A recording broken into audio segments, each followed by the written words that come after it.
5-to-1 forces acting on the aircraft. Thrust, drag, lift, and weight are forces that act upon all aircraft in flight. Understanding how these forces work and knowing how to control them with the use of power and flight controls are essential to flight. This chapter discusses the aerodynamics of flight, how design, weight, load factors, and gravity affect an aircraft during flight maneuvers. The four forces acting on an aircraft in straight and level, unaccelerated flight are thrust, drag, lift, and weight. They are defined as follows. Thrust, the forward force produced by the powerplant, propeller or rotor. It opposes or overcomes the force of drag. As a general rule, it acts parallel to the longitudinal axis. However, this is not always the case, as explained later.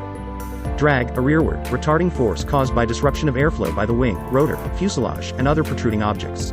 As a general rule, drag opposes thrust and acts rearward parallel to the relative wind. Lift is a force that is produced by the dynamic effect of the air acting on the airfoil, and acts perpendicular to the flight path through the center of lift, CL, and perpendicular to the lateral axis. In level flight, lift opposes the downward force of weight. Aerodynamics of Flight Chapter 5. 5-to-2 lift weight thrust drag figure 5-to-1. Relationship of forces acting on an aircraft. Rearward component of weight thrust drag flight path relative wind component of weight opposed to lift CLCG figure 5-to-2. Force vectors during a stabilized climb. Weight, the combined load of the aircraft itself, the crew, the fuel, and the cargo or baggage. Weight is a force that pulls the aircraft downward because of the force of gravity. It opposes lift and acts vertically downward through the aircraft's center of gravity, CG. In steady flight, the sum of these opposing forces is always zero.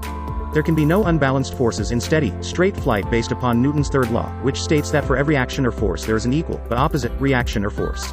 This is true whether flying level or when climbing or descending. It does not mean the four forces are equal. It means the opposing forces are equal to, and thereby cancel, the effects of each other. In figure 5-to-1, the force vectors of thrust, drag, lift, and weight appear to be equal in value. The usual explanation states, without stipulating that thrust and drag do not equal weight and lift, that thrust equals drag and lift equals weight.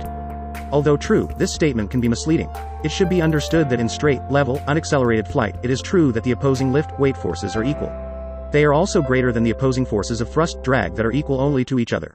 Therefore, in steady flight, the sum of all upward components of forces, not just lift, equals the sum of all downward components of forces, not just weight. The sum of all forward components of forces, not just thrust, equals the sum of all backward components of forces, not just drag. This refinement of the old thrust equals drag, lift equals weight formula explains that a portion of thrust is directed upward in climbs and slow flight and acts as if it were lift, while a portion of weight is directed backward opposite to the direction of flight and acts as if it were drag. In slow flight, thrust has an upward component. But because the aircraft is in level flight, weight does not contribute to drag. Figure 5-to-2, in glides, a portion of the weight vector is directed along the forward flight path and, therefore, acts as thrust. In other words, any time the flight path of the aircraft is not horizontal, lift, weight, thrust, and drag vectors must each be broken down into two components. Another important concept to understand is angle of attack, AOA. Since the early days of flight, AOA is fundamental to understanding many aspects of airplane performance, stability, and control. The AOA is defined as the acute angle between the chord line of the airfoil and the direction of the relative wind. Discussions of the preceding concepts are frequently omitted in aeronautical texts, handbooks, manuals. The reason is not that they are inconsequential, but because the main ideas with respect to the aerodynamic forces acting upon an aircraft in flight can be presented in their most essential elements without being involved in the technicalities of the aerodynamicist. In point of fact, considering only level flight and normal climbs and glides in a steady state, it is still true that lift provided by the wing or rotor is the primary upward force, and weight is the primary downward force. By using the aerodynamic forces of thrust, drag, lift, and weight, pilots can fly a controlled, safe flight. A more detailed discussion of these forces follows. Thrust. For an aircraft to start moving, thrust must be exerted and be greater than drag. The aircraft continues to move and gain speed until thrust and drag are equal. In order to maintain a 5-to-3 level high speed, level cruise speed, level low speed, flight path, relative wind, flight path, relative wind, flight path, relative wind, 3 degrees, 6 degrees, 1, 2 degrees, level high speed, level cruise speed, level low speed, figure 5-to-3. Angle of attack at various speeds. Constant airspeed, thrust and drag must remain equal, just as lift and weight must be equal to maintain a constant altitude. If in level flight, the engine power is reduced, the thrust is lessened, and the aircraft slows down. As long as the thrust is less than the drag, the aircraft continues to decelerate. To a point, as the aircraft slows down, the drag force will also decrease. The aircraft will continue to slow down until thrust again equals drag, at which point the airspeed will stabilize. Likewise, if the engine power is increased, thrust becomes greater than drag and the airspeed increases. As long as the thrust continues to be greater than the drag, the aircraft continues to accelerate. When drag equals thrust, the aircraft flies at a constant airspeed.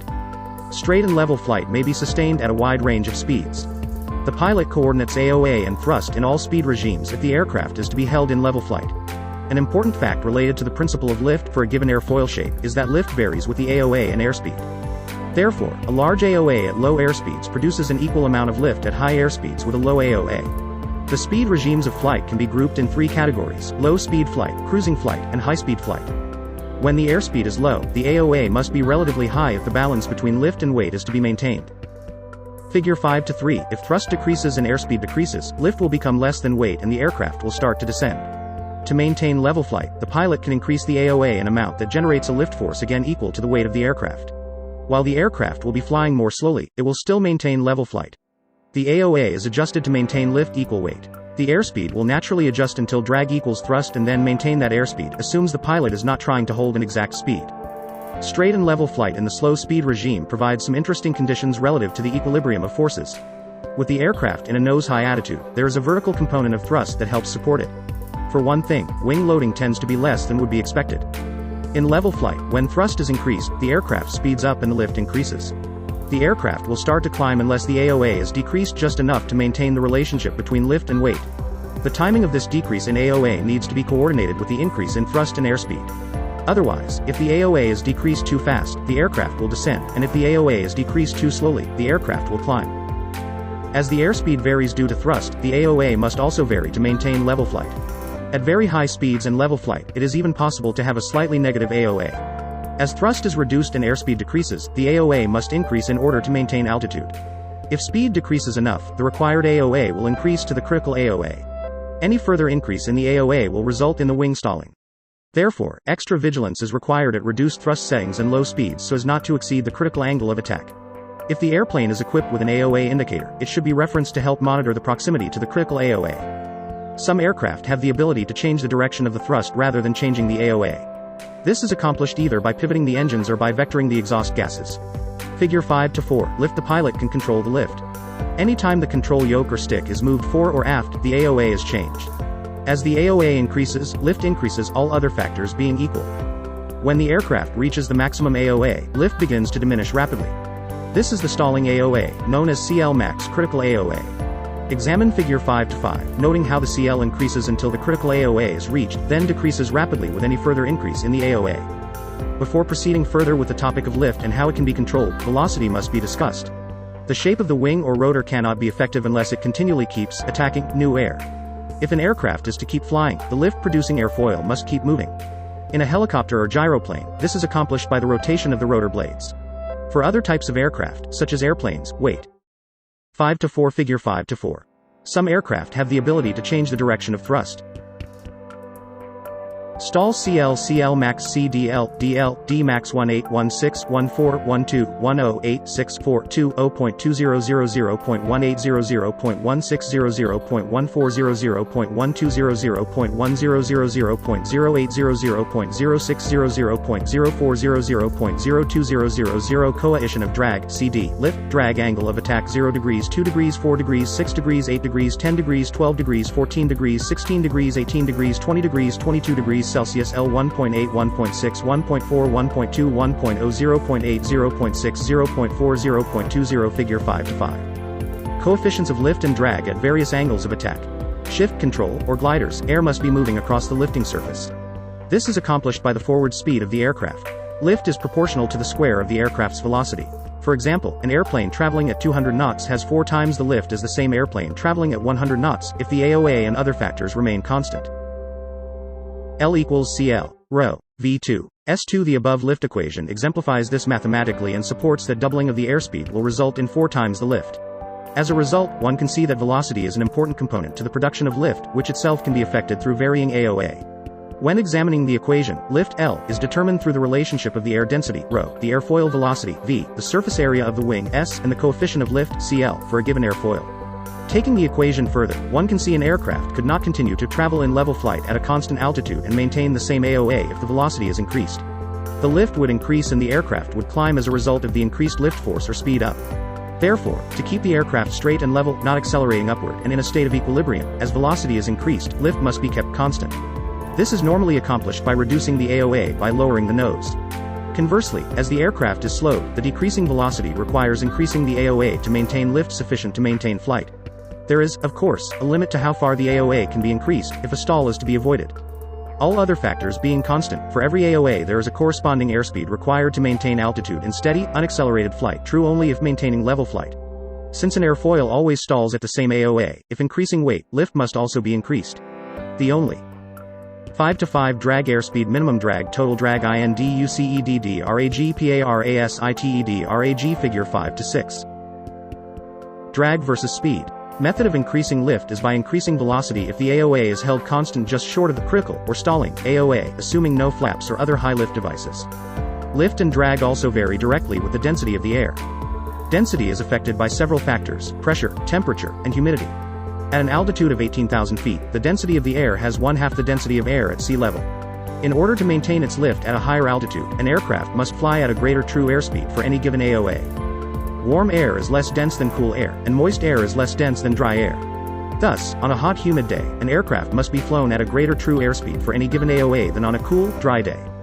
If the density factor is decreased and the total lift must equal the total weight to remain in flight, it follows that one of the other factors must be increased. The factor usually increased is the airspeed or the AOA because these are controlled directly by the pilot. Lift varies directly with the wing area, provided there is no change in the wing's planform. If the wings have the same proportion in airfoil sections, a wing with a planform area of 200 square feet lifts twice as much at the same AOA as a wing with an area of 100 square feet. Two major aerodynamic factors from the pilot's viewpoint are lift and airspeed because they can be controlled readily and accurately. Of course, the pilot can also control density by adjusting the altitude and can control wing area if the aircraft happens to have flaps of the type that enlarge wing area. However, for most situations, the pilot controls lift and airspeed to maneuver an aircraft. For instance, in straight and level flight, cruising along at a constant altitude is maintained by adjusting lift to match the aircraft's velocity or cruise airspeed, while maintaining a state of equilibrium in which lift equals weight. In an approach to landing, when the pilot wishes to land as slowly as practical, it is necessary to increase AOA near maximum to maintain lift equal to the weight of the aircraft. Lift-drag ratio. The lift-to-drag ratio, LD, is the amount of lift generated by a wing or airfoil compared to its drag. A ratio of LD indicates airfoil efficiency. Aircraft with higher LD ratios are more efficient than those with lower LD ratios. In unaccelerated flight with the lift and drag data steady, the proportions of the coefficient of lift, CL, and coefficient of drag, CD, can be calculated for specific AOA. Figure 5-5. The coefficient of lift is dimensionless and relates the lift generated by a lifting body, the dynamic pressure of the fluid flow around the body, and a reference area associated with the body. The coefficient of drag is also dimensionless and is used to quantify the drag of an object in a fluid environment, such as air, and is always associated with a particular surface area. The LD ratio is determined by dividing the CL by the CD, which is the same as dividing the lift equation by the drag equation, as all of the variables, aside from the coefficients, cancel out. The lift and drag equations are as follows: L equals lift in pounds, D equals drag, CL equals coefficient of lift, rho equals density, expressed in slugs per cubic feet, V equals velocity, in feet per second, Q equals dynamic pressure per square foot, Q equals 1/2 rho V2. S equals the area of the lifting body, in square feet, and CD equals ratio of drag pressure to dynamic pressure. D equals CD, rho, V2. S2 typically at low AOA, the coefficient of drag is low and small changes in AOA create only slight changes in the coefficient of drag. At high AOA, small changes in the AOA cause significant changes in drag. The shape of an airfoil, as well as changes in the AOA, affects the production of lift. Notice in figure 5-5 that the coefficient of lift curve, red, reaches its maximum for this particular wing section at 20 degrees AOA and then rapidly decreases. 20 degrees AOA is therefore the critical angle of attack. The coefficient of drag curve, orange, increases very rapidly from 14 degrees AOA and completely overcomes the lift curve at 21 degrees AOA. The lift-drag ratio, green, reaches its maximum at 6 degrees AOA, meaning that at this angle, the most lift is obtained for the least amount of drag. Note that the maximum lift-drag ratio, LD max, occurs at one specific CL and AOA. If the aircraft is operated in steady flight at LD max, the total drag is at a minimum. Any AOA lower or higher than that for LD max reduces the LD and consequently increases the total drag for a given aircraft's. 5-6 Flat plate sphere with a fairing sphere inside a housing. Figure 5-7. Form drag. Figure 5-8. A wing root can cause interference drag. Lift. Figure 5-6 depicts the LD max by the lowest portion of the blue line labeled total drag. The configuration of an aircraft has a great effect on the LD. Drag is the force that resists movement of an aircraft through the air. There are two basic types, parasite drag and induced drag. The first is called parasite because it in no way functions to aid flight, while the second, induced drag, is a result of an airfoil developing lift. Parasite drag is comprised of all the forces that work to slow an aircraft's movement. As the term parasite implies, it is the drag that is not associated with the production of lift. This includes the displacement of the air by the aircraft, turbulence generated in the airstream, or a hindrance of air moving over the surface of the aircraft and airfoil. There are three types of parasite drag: form drag, interference drag, and skin friction. Form drag is the portion of parasite drag generated by the aircraft due to its shape and airflow around it. Examples include the engine cowlings, antennas, and the aerodynamic shape of other components. When the air has to separate to move around a moving aircraft and its components, it eventually rejoins after passing the body. How quickly and smoothly it rejoins is representative of the resistance that it creates, which requires additional force to overcome. Figure 5 to 7. Notice how the flat plate in Figure 5 to 7 causes the air to swirl around the edges until it eventually rejoins downstream. Form drag is the easiest to reduce when designing an aircraft. The solution is to streamline as many of the parts as possible. Interference drag comes from the intersection of airstreams that creates eddy currents, turbulence, or restricts smooth airflow. For example, the intersection of the wing and the fuselage at the wing root has significant interference drag. Air flowing around the fuselage collides with air flowing over the wing, merging into a current of air different from the two original currents. The most interference drag is observed when two surfaces meet at perpendicular angles. Fairings are used to reduce this tendency. If a jet fighter carries two identical wing tanks, the overall drag is greater than the sum of the individual tanks because both of these create and generate interference drag. Fairings and distance between lifting surfaces and external components, such as radar antennas hung from wings, reduce interference drag. Figure 5 to 8. Skin friction drag. Skin friction drag is the aerodynamic resistance due to the contact of moving air with the surface of an aircraft. Every surface, no matter how apparently smooth, has a rough, ragged surface when viewed under a microscope. The air molecules, which come in direct contact with the surface of the wing, are virtually motionless. Each layer of molecules above the surface moves slightly faster until the molecules are moving at the velocity of the air moving around the aircraft. This speed is called the free stream velocity. The area between the wing and the free stream velocity level is about as wide as a playing card and is called the boundary layer. At the top of the boundary layer, the molecules increase velocity and move at the same speed as the molecules outside the boundary layer.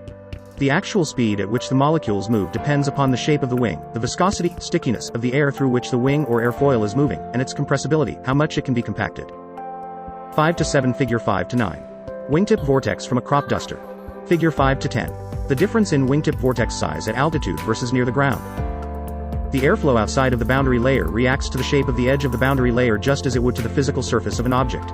The boundary layer gives any object an effective shape that is usually slightly different from the physical shape. The boundary layer may also separate from the body, thus creating an effective shape much different from the physical shape of the object. This change in the physical shape of the boundary layer causes a dramatic decrease in lift and an increase in drag. When this happens, the airfoil has stalled. In order to reduce the effect of skin friction drag, aircraft designers utilize flush mount rivets and remove any irregularities that may protrude above the wing surface. In addition, a smooth and glossy finish aids in transition of air across the surface of the wing. Since dirt on an aircraft disrupts the free flow of air and increases drag, keep the surfaces of an aircraft clean and waxed. Induced drag. The second basic type of drag is induced drag. It is an established physical fact that no system that does work in the mechanical sense can be 100% efficient. This means that whatever the nature of the system, the required work is obtained at the expense of certain additional work that is dissipated or lost in the system. The more efficient the system, the smaller this loss. In level flight, the aerodynamic properties of a wing or rotor produce a required lift, but this can be obtained only at the expense of a certain penalty. The name given to this penalty is induced drag. Induced drag is inherent whenever an airfoil is producing lift and, in fact, this type of drag is inseparable from the production of lift. Consequently, it is always present if lift is produced. An airfoil, wing or rotor blade produces the lift force by making use of the energy of the free airstream. Whenever an airfoil is producing lift, the pressure on the lower surface of it is greater than that on the upper surface, Bernoulli's principle. As a result, the air tends to flow from the high pressure area below the tip upward to the low pressure area on the upper surface. In the vicinity of the tips, there is a tendency for these pressures to equalize, resulting in a lateral flow outward from the underside to the upper surface. This lateral flow imparts a rotational velocity to the air at the tips, creating vortices that trail behind the airfoil. When the aircraft is viewed from the tail, these vortices circulate counterclockwise about the right tip and clockwise about the left tip. Figure 5 to 9. As the air and vortices roll off the back of your wing, they angle down, which is known as downwash. Figure 5 to 10 shows the difference in downwash at altitude versus near the ground. Bearing in mind the direction of rotation of these vortices, it can be seen that they induce an upward flow of air beyond the tip and a downwash flow behind the wing's trailing edge.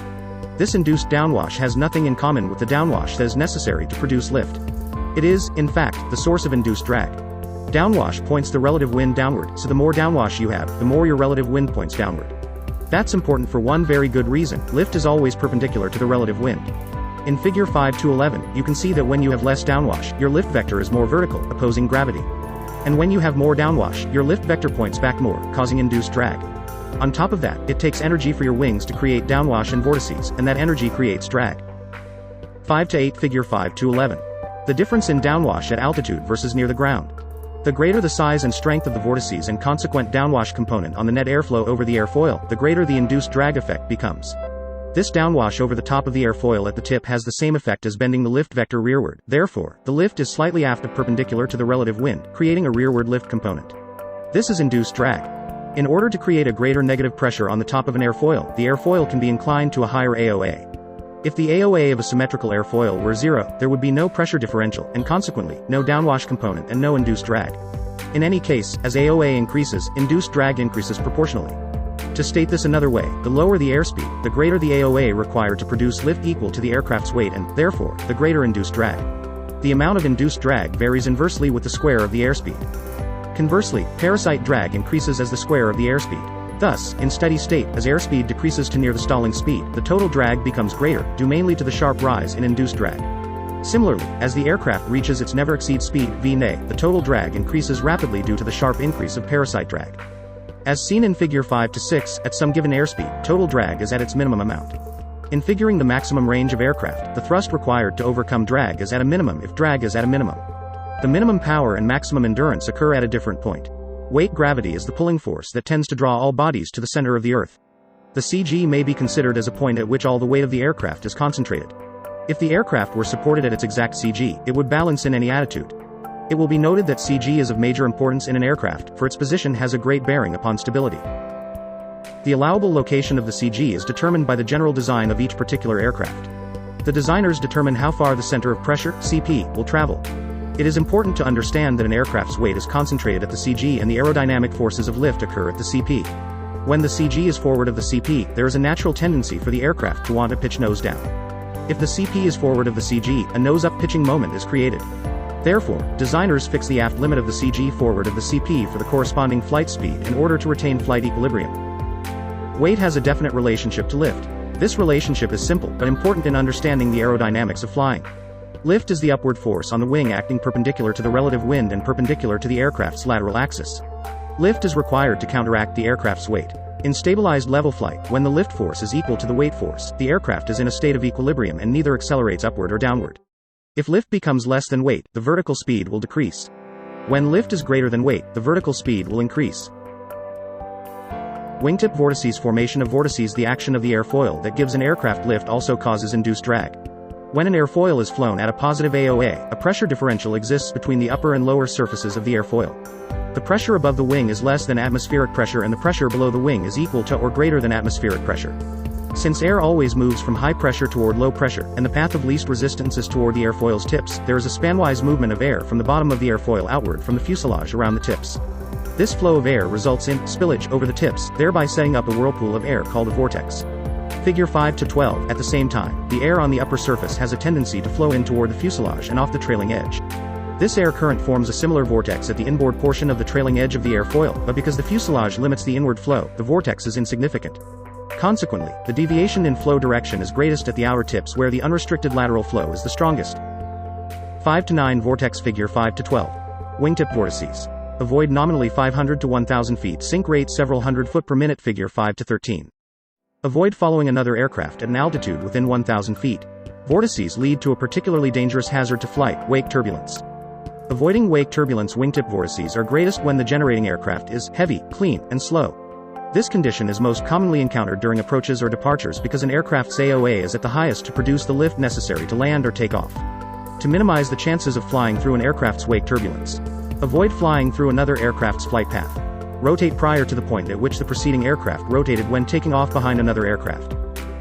Avoid following another aircraft on a similar flight path at an altitude within 1000 feet.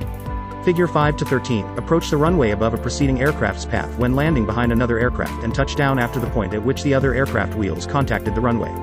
Figure 5 to 14. A hovering helicopter generates a downwash from its main rotors similar to the vortices of an airplane. Pilots of small aircraft should avoid a hovering helicopter by at least 3 rotor disc diameters to avoid the effects of this downwash. In forward flight, this energy is transformed into a pair of strong, high-speed trailing vortices similar to wingtip vortices of larger fixed-wing aircraft. Helicopter vortices should be avoided because helicopter forward flight airspeeds are often very slow and can generate exceptionally strong wake turbulence. Wind is an important factor in avoiding wake turbulence because wingtip vortices drift with the wind at the speed of the wind. For example, a wind speed of 10 knots causes the vortices to drift at about 1,000 feet in a minute in the wind direction. When following another aircraft, a pilot should consider wind speed and direction when selecting an intended takeoff or landing point. If a pilot is unsure of the other aircraft's takeoff or landing point, approximately 3 minutes provides a margin of as the air curls upward around the tip, it combines with the downwash to form a fast-spinning trailing vortex. These vortices increase drag because of energy spent in producing the turbulence. Whenever an airfoil is producing lift, induced drag occurs and wingtip vortices are created. Just as lift increases with an increase in AOA, induced drag also increases. This occurs because as the AOA is increased, there is a greater pressure difference between the top and bottom of the airfoil, and a greater lateral flow of air. Consequently, this causes more violent vortices to be set up, resulting in more turbulence and more induced drag. In Figure 5 to 12, it is easy to see the formation of wingtip vortices. The intensity or strength of the vortices is directly proportional to the weight of the aircraft and inversely proportional to the wingspan and speed of the aircraft.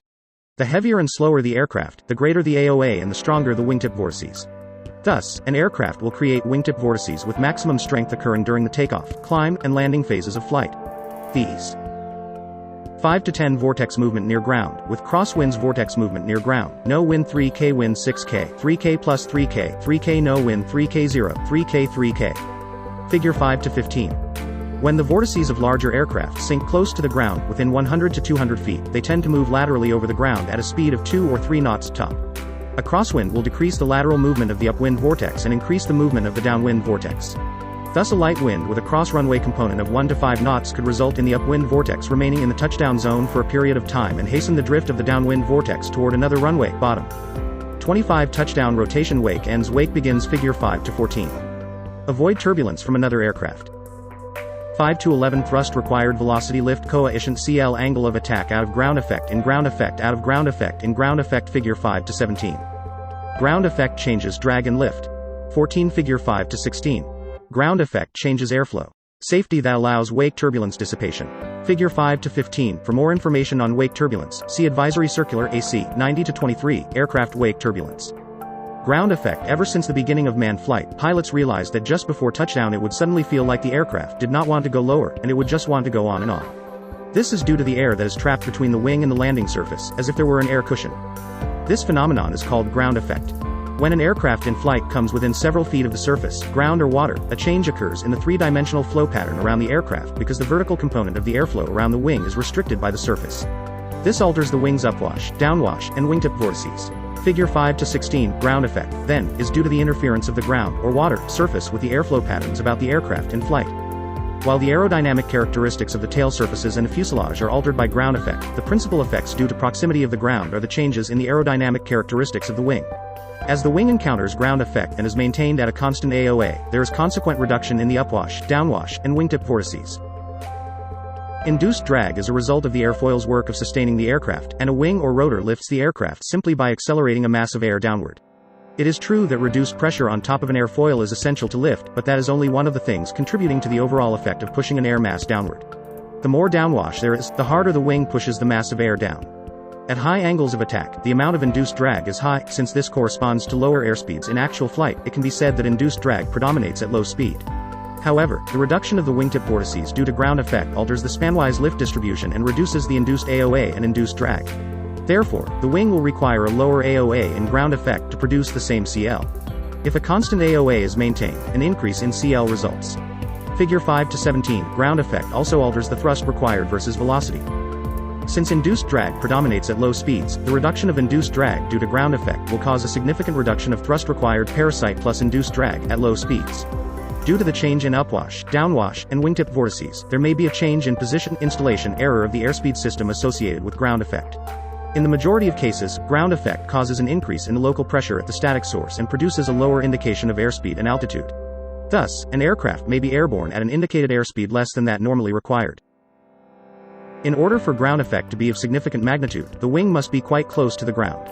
One of the direct results of ground effect is the variation of induced drag with wing height above the ground at a constant CL. When the wing is at a height equal to its span, the reduction in induced drag is only 1.4%. However, when the wing is at a height equal to 1/4 its span, the reduction in induced drag is 23.5%, and when the wing is at a height equal to 1/10 its span, the reduction in induced drag is 47.6%. Thus, a large reduction in induced drag takes place only when the wing is very close to the ground. Because of this variation, ground effect is most usually recognized during the liftoff for takeoff or just prior to touchdown when landing. 5 to 12 Pitching, rolling, yawing, lateral axis, longitudinal axis, vertical axis. Figure 5 to 18. Axes of an airplane. During the takeoff phase of flight, ground effect produces some important relationships. An aircraft leaving ground effect after takeoff encounters just the reverse of an aircraft entering ground effect during landing. The aircraft leaving ground effect will require an increase in AOA to maintain the same CL, experience an increase in induced drag and thrust required, experience a decrease in stability and a nose-up change in moment, experience a reduction in static source pressure, and increase in indicated airspeed. Ground effect must be considered during takeoffs and landings. For example, if a pilot fails to understand the relationship between the aircraft and ground effect during takeoff, a hazardous situation is possible because the recommended takeoff speed may not be achieved. Due to the reduced drag in ground effect, the aircraft may seem capable of takeoff well below the recommended speed. As the aircraft rises out of ground effect with a deficiency of speed, the greater induced drag may result in marginal initial climb performance.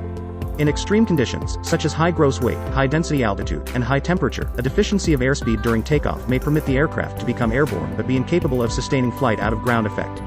In this case, the aircraft may become airborne initially with a deficiency of speed and then settle back to the runway. A pilot should not attempt to force an aircraft to become airborne with a deficiency of speed. The manufacturer's recommended takeoff speed is necessary to provide adequate initial climb performance. It is also important that a definite climb be established before a pilot retracts the landing gear or flaps. Never retract the landing gear or flaps prior to establishing a positive rate of climb and only after achieving a safe altitude. If, during the landing phase of flight, the aircraft is brought into ground effect with a constant AOA, the aircraft experiences an increase in CL and a reduction in the thrust required, and a floating effect may occur. Because of the reduced drag and lack of power-off deceleration in ground effect, any excess speed at the point of flare may incur a considerable float distance. As the aircraft nears the point of touchdown, ground effect is most realized at altitudes less than the wingspan. During the final phases of the approach as the aircraft nears the ground, a reduction of power is necessary to offset the increase in lift caused from ground effect, otherwise the aircraft will have a tendency to climb above the desired glide path, GP. Axes of an aircraft. The axes of an aircraft are three imaginary lines that pass through an aircraft's CG. The axes can be considered as imaginary axles around which the aircraft turns. The three axes pass through the CG at 90 degrees angles to each other. The axis passes through the CG and parallel to a line from nose to tail is the longitudinal axis, the axis that passes parallel to a line from wingtip to wingtip is the lateral axis, and the axis that passes through the CG at right angles to the other two axes is the vertical axis. Whenever an aircraft changes its flight attitude or position in flight, it rotates about one or more of the three axes. Figure 5 to 18. The aircraft's motion about its longitudinal axis resembles the roll of a ship from side to side. In fact, the names used to describe the motion about an aircraft's three axes were originally nautical terms. They have been adapted to aeronautical terminology due to the similarity of motion of aircraft and seagoing ships. The motion about the aircraft's longitudinal axis is roll, the motion about its lateral axis is 5 to 13. Figure 5 to 20. A powered parachute. Figure 5 to 19. A weight shift control aircraft. Pitch, and the motion about its vertical axis is yaw. Yaw is the left and right movement of the aircraft's nose. The three motions of the conventional airplane, roll, pitch, and yaw, are controlled by three control surfaces. Roll is controlled by the ailerons, pitch is controlled by the elevators. Yaw is controlled by the rudder. The use of these controls is explained in Chapter 6, Flight Controls. Other types of aircraft may utilize different methods of controlling the movements about the various axes. For example, weight shift control aircraft control two axes, roll and pitch, using an A-frame suspended from the flexible wing attached to a three-wheeled carriage. These aircraft are controlled by moving a horizontal bar, called a control bar, in roughly the same way hang glider pilots fly. Figure 5 to 19, they are termed weight shift control aircraft because the pilot controls the aircraft by shifting the CG.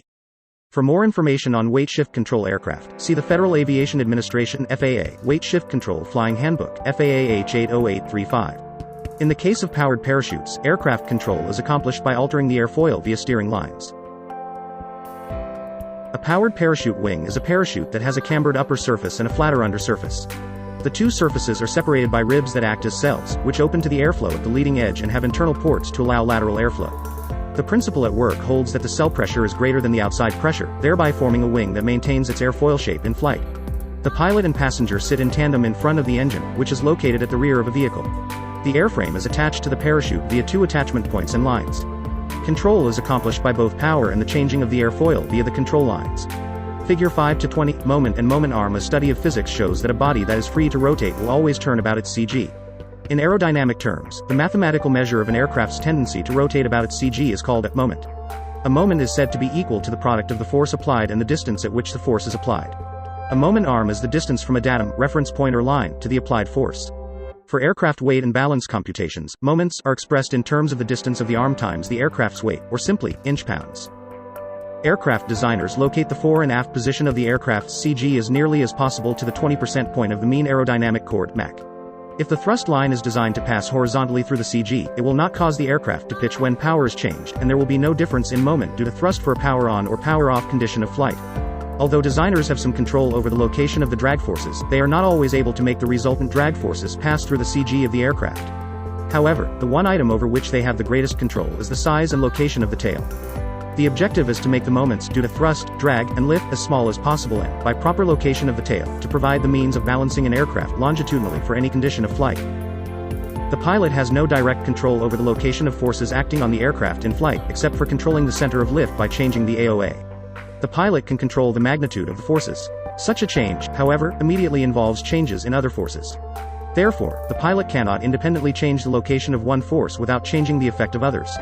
For example, a change in airspeed involves a change in lift, as well as a change in drag and a change in the up or down force on the 5-14 positive static stability, neutral static stability, negative static stability, CG, applied force, figure 5-21. Types of static stability.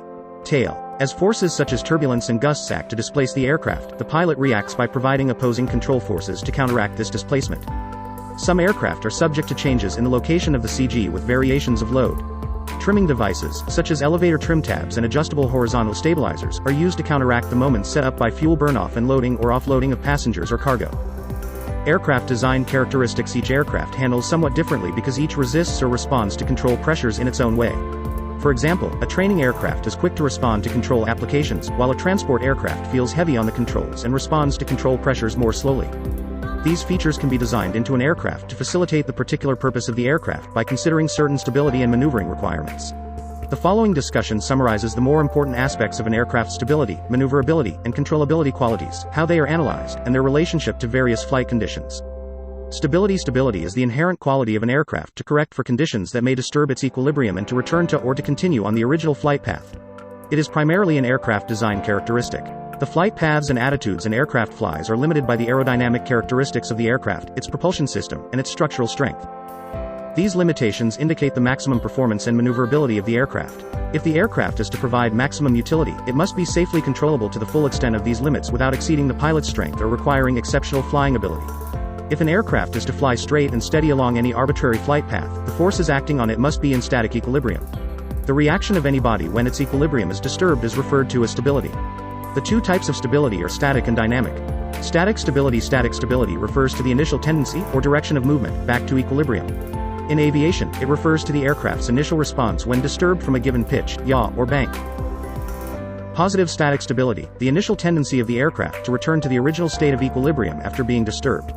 Figure 5-21, neutral static stability, the initial tendency of the aircraft to remain in a new condition after its equilibrium has been disturbed. Figure 5-21, negative static stability, the initial tendency of the aircraft to continue away from the original state of equilibrium after being disturbed. Figure 5-21, dynamic stability. Static stability has been defined as the initial tendency to return to equilibrium that the aircraft displays after being disturbed from its trim condition. Occasionally, the initial tendency is different or opposite from the overall tendency, so a distinction must be made between the two.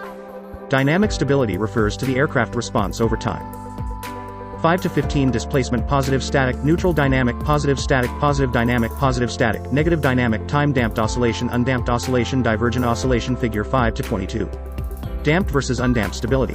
When disturbed from a given pitch, yaw, or bank. This type of stability also has three subtypes. Figure 5-22, positive dynamic stability. Over time, the motion of the displaced object decreases in amplitude and, because it is positive, the object displaced returns toward the equilibrium state. Neutral dynamic stability, once displaced, the displaced object neither decreases nor increases in amplitude. A worn automobile shock absorber exhibits this tendency. Negative dynamic stability, over time, the motion of the displaced object increases and becomes more divergent. Stability in an aircraft affects two areas significantly. Maneuverability, the quality of an aircraft that permits it to be maneuvered easily and to withstand the stresses imposed by maneuvers. It is governed by the aircraft's weight, inertia, size and location of flight controls, structural strength, and power plant. It too is an aircraft design characteristic. Controllability, the capability of an aircraft to respond to the pilot's control, especially with regard to flight path and attitude. It is the quality of the aircraft's response to the pilot's control application when maneuvering the aircraft, regardless of its stability characteristics. Longitudinal stability, pitching. In designing an aircraft, a great deal of effort is spent in developing the desired degree of stability around all three axes. But longitudinal stability about the lateral axis is considered to be the most affected by certain variables in various flight conditions. Longitudinal stability is the quality that makes an aircraft stable about its lateral axis. It involves the pitching motion as the aircraft's nose moves up and down in flight. A longitudinally unstable aircraft has a tendency to dive or climb progressively into a very steep dive or climb, or even a stall. Thus, an aircraft with longitudinal instability becomes difficult and sometimes dangerous to fly. Static longitudinal stability, or instability in an aircraft, is dependent upon three factors. 1. Location of the wing with respect to the CG. 2. Location of the horizontal tail surfaces with respect to the CG. 3. Area or size of the tail surfaces. In analyzing stability, it should be recalled that a body free to rotate always turns about its CG. To obtain static longitudinal stability, the relation of the wing and tail moments must be such that, if the moments are initially balanced and the aircraft is suddenly nose up, the wing moments and tail moments change so that the sum of their forces provides an unbalanced but restoring moment which, in turn, brings the nose down again.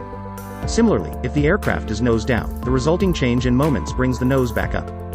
The center of lift, CL, in most asymmetrical airfoils has a tendency to change its fore and aft positions with a change in the AOA. The CL tends to move forward with an increase in AOA and to move aft with a decrease in AOA. This means 516 CG CL CG CL figure 5 to 23.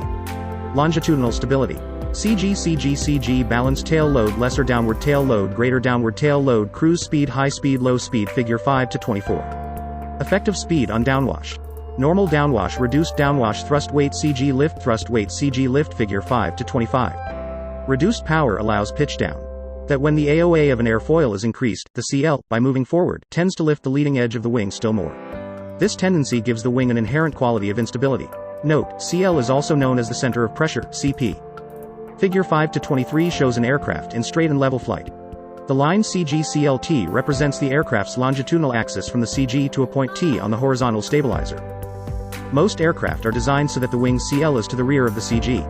This makes the aircraft nose-heavy and requires that there be a slight downward force on the horizontal stabilizer in order to balance the aircraft and keep the nose from continually pitching downward.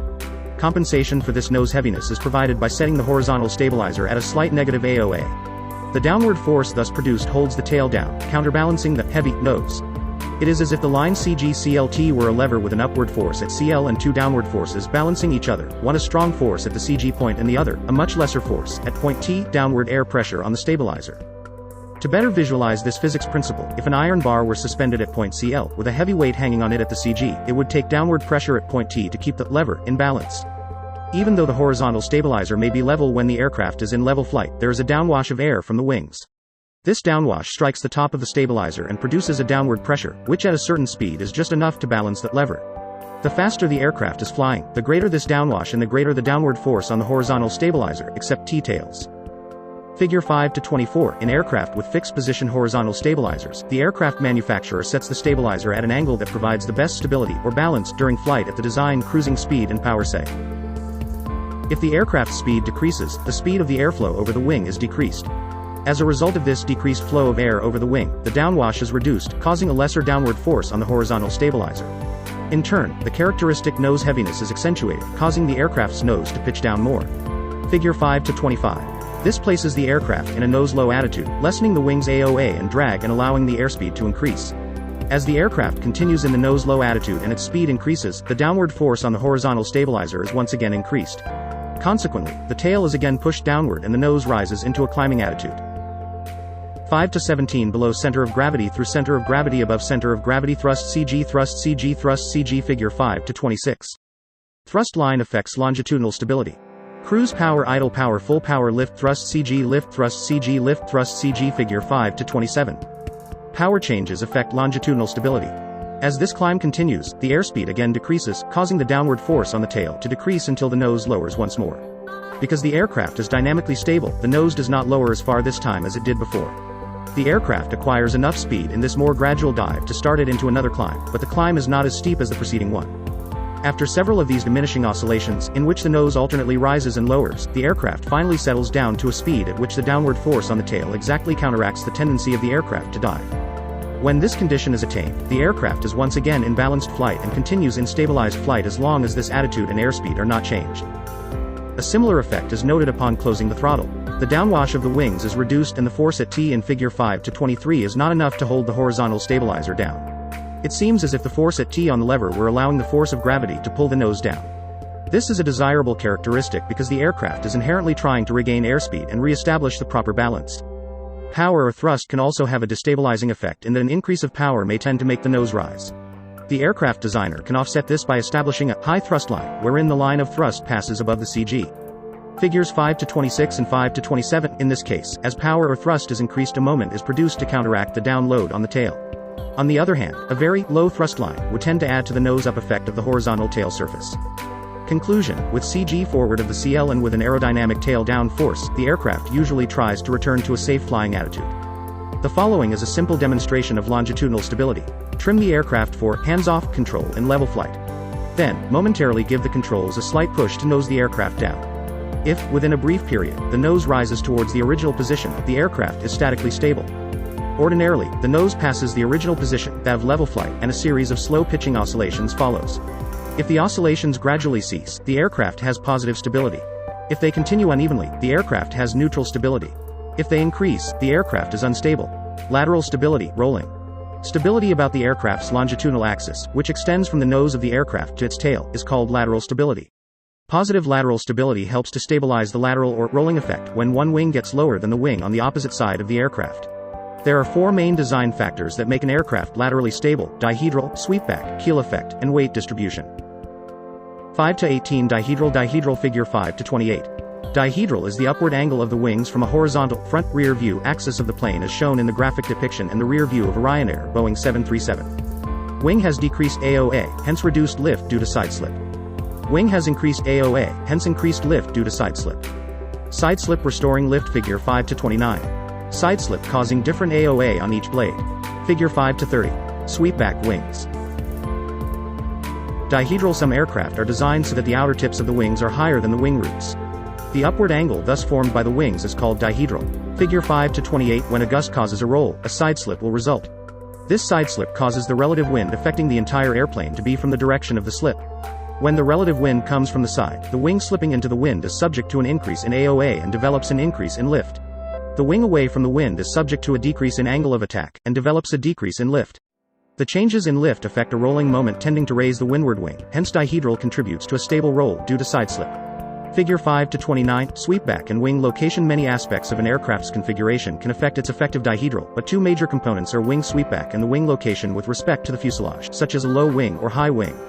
As a rough estimation, 10 degrees of sweepback on a wing provides about 1 degree of effective dihedral, while a high wing configuration can provide about 5 degrees of effective dihedral over a low wing configuration. A swept-back wing is one in which the leading edge slopes backward.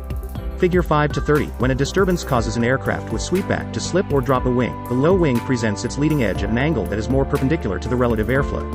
As a result, the low wing acquires more lift, rises, and the aircraft is restored to its original flight attitude.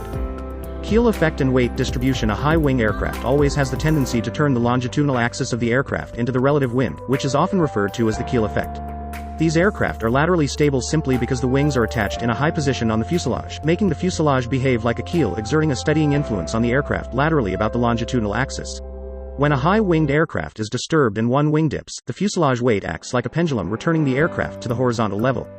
Laterally stable aircraft are constructed so that the greater portion of the keel area is above the CG.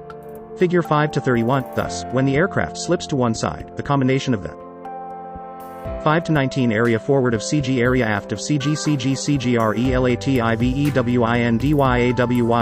figure 5-32. Fuselage and fin for directional stability. CG, centerline, figure 5-31. Keel area for lateral stability. Aircraft's weight and the pressure of the airflow against the upper portion of the keel area, both acting about the CG, tends to roll the aircraft back to wings level flight. Directional stability, yawing. Stability about the aircraft's vertical axis, the sideways moment, is called yawing or directional stability. Yawing or directional stability is the most easily achieved stability in aircraft design. The area of the vertical fin and the sides of the fuselage aft of the CG are the prime contributors that make the aircraft act like the well-known weather vane or arrow, pointing its nose into the relative wind. In examining a weather vane, it can be seen that if exactly the same amount of surface were exposed to the wind in front of the pivot point as behind it, the forces fore and aft would be in balance and little or no directional movement would result. Consequently, it is necessary to have a greater surface aft of the pivot point than forward of it. Similarly, the aircraft designer must ensure positive directional stability by making the side surface greater aft than ahead of the CG. Figure 5-32, to provide additional positive stability to that provided by the fuselage, a vertical fin is added. The fin acts similar to the feather on an arrow in maintaining straight flight. Like the weather vane and the arrow, the farther aft this fin is placed and the larger its size, the greater the aircraft's directional stability. If an aircraft is flying in a straight line, and a sideward gust of air gives the aircraft a slight rotation about its vertical axis, i.e., the right, the motion is retarded and stopped by the fin because while the aircraft is rotating to the right, the air is striking the left side of the fin at an angle. This causes pressure on the left side of the fin, which resists the turning motion and slows down the aircraft's yaw. In doing so, it acts somewhat like the weather vane by turning the aircraft into the relative wind. The initial change in direction of the aircraft's flight path is generally slightly behind its change of heading. Therefore, after a slight yawing of the aircraft to the right, there is a brief moment when the aircraft is still moving along its original path, but its longitudinal axis is pointed slightly to the right. The aircraft is then momentarily skidding sideways and, during that moment, since it is assumed that although the yawing motion has stopped, the excess pressure on the left side of the fin still persists, there is necessarily a tendency for the aircraft to be turned partially back to the left. That is, there is a momentary restoring tendency caused by the fin. This restoring tendency is relatively slow in developing and ceases when the aircraft stops skidding. When it ceases, the aircraft is flying in a direction slightly different from the original direction. In other words, it will not return of its own accord to the original heading, the pilot must re-establish the initial heading. A minor improvement of directional stability may be obtained through sweepback. Sweepback is incorporated in the design of the wing primarily to delay the onset of compressibility during high-speed flight. In lighter and slower aircraft, sweepback aids in locating the center of pressure in the correct relationship with the CG. A longitudinally stable aircraft is built with the center of pressure aft of the CG. Because of structural reasons, aircraft designers sometimes cannot attach the wings to the fuselage at the exact desired 5-20 point. If they had to mount the wings too far forward, and at right angles to the fuselage, the center of pressure would not be far enough to the rear to result in the desired amount of longitudinal stability. By building sweepback into the wings, however, the designers can move the center of pressure toward the rear. The amount of sweepback and the position of the wings then place the center of pressure in the correct location. When turbulence or rudder application causes the aircraft to yaw to one side, the opposite wing presents a longer leading edge perpendicular to the relative airflow. The airspeed of the forward wing increases and it acquires more drag than the back wing. The additional drag on the forward wing pulls the wing back, turning the aircraft back to its original path. The contribution of the wing to static directional stability is usually small. The swept wing provides a stable contribution depending on the amount of sweepback, but the contribution is relatively small when compared with other components. Free directional oscillations. Dutch roll. Dutch roll is a coupled lateral, directional oscillation that is usually dynamically stable but is unsafe in an aircraft because of the oscillatory nature. The damping of the oscillatory mode may be weak or strong depending on the properties of the particular aircraft.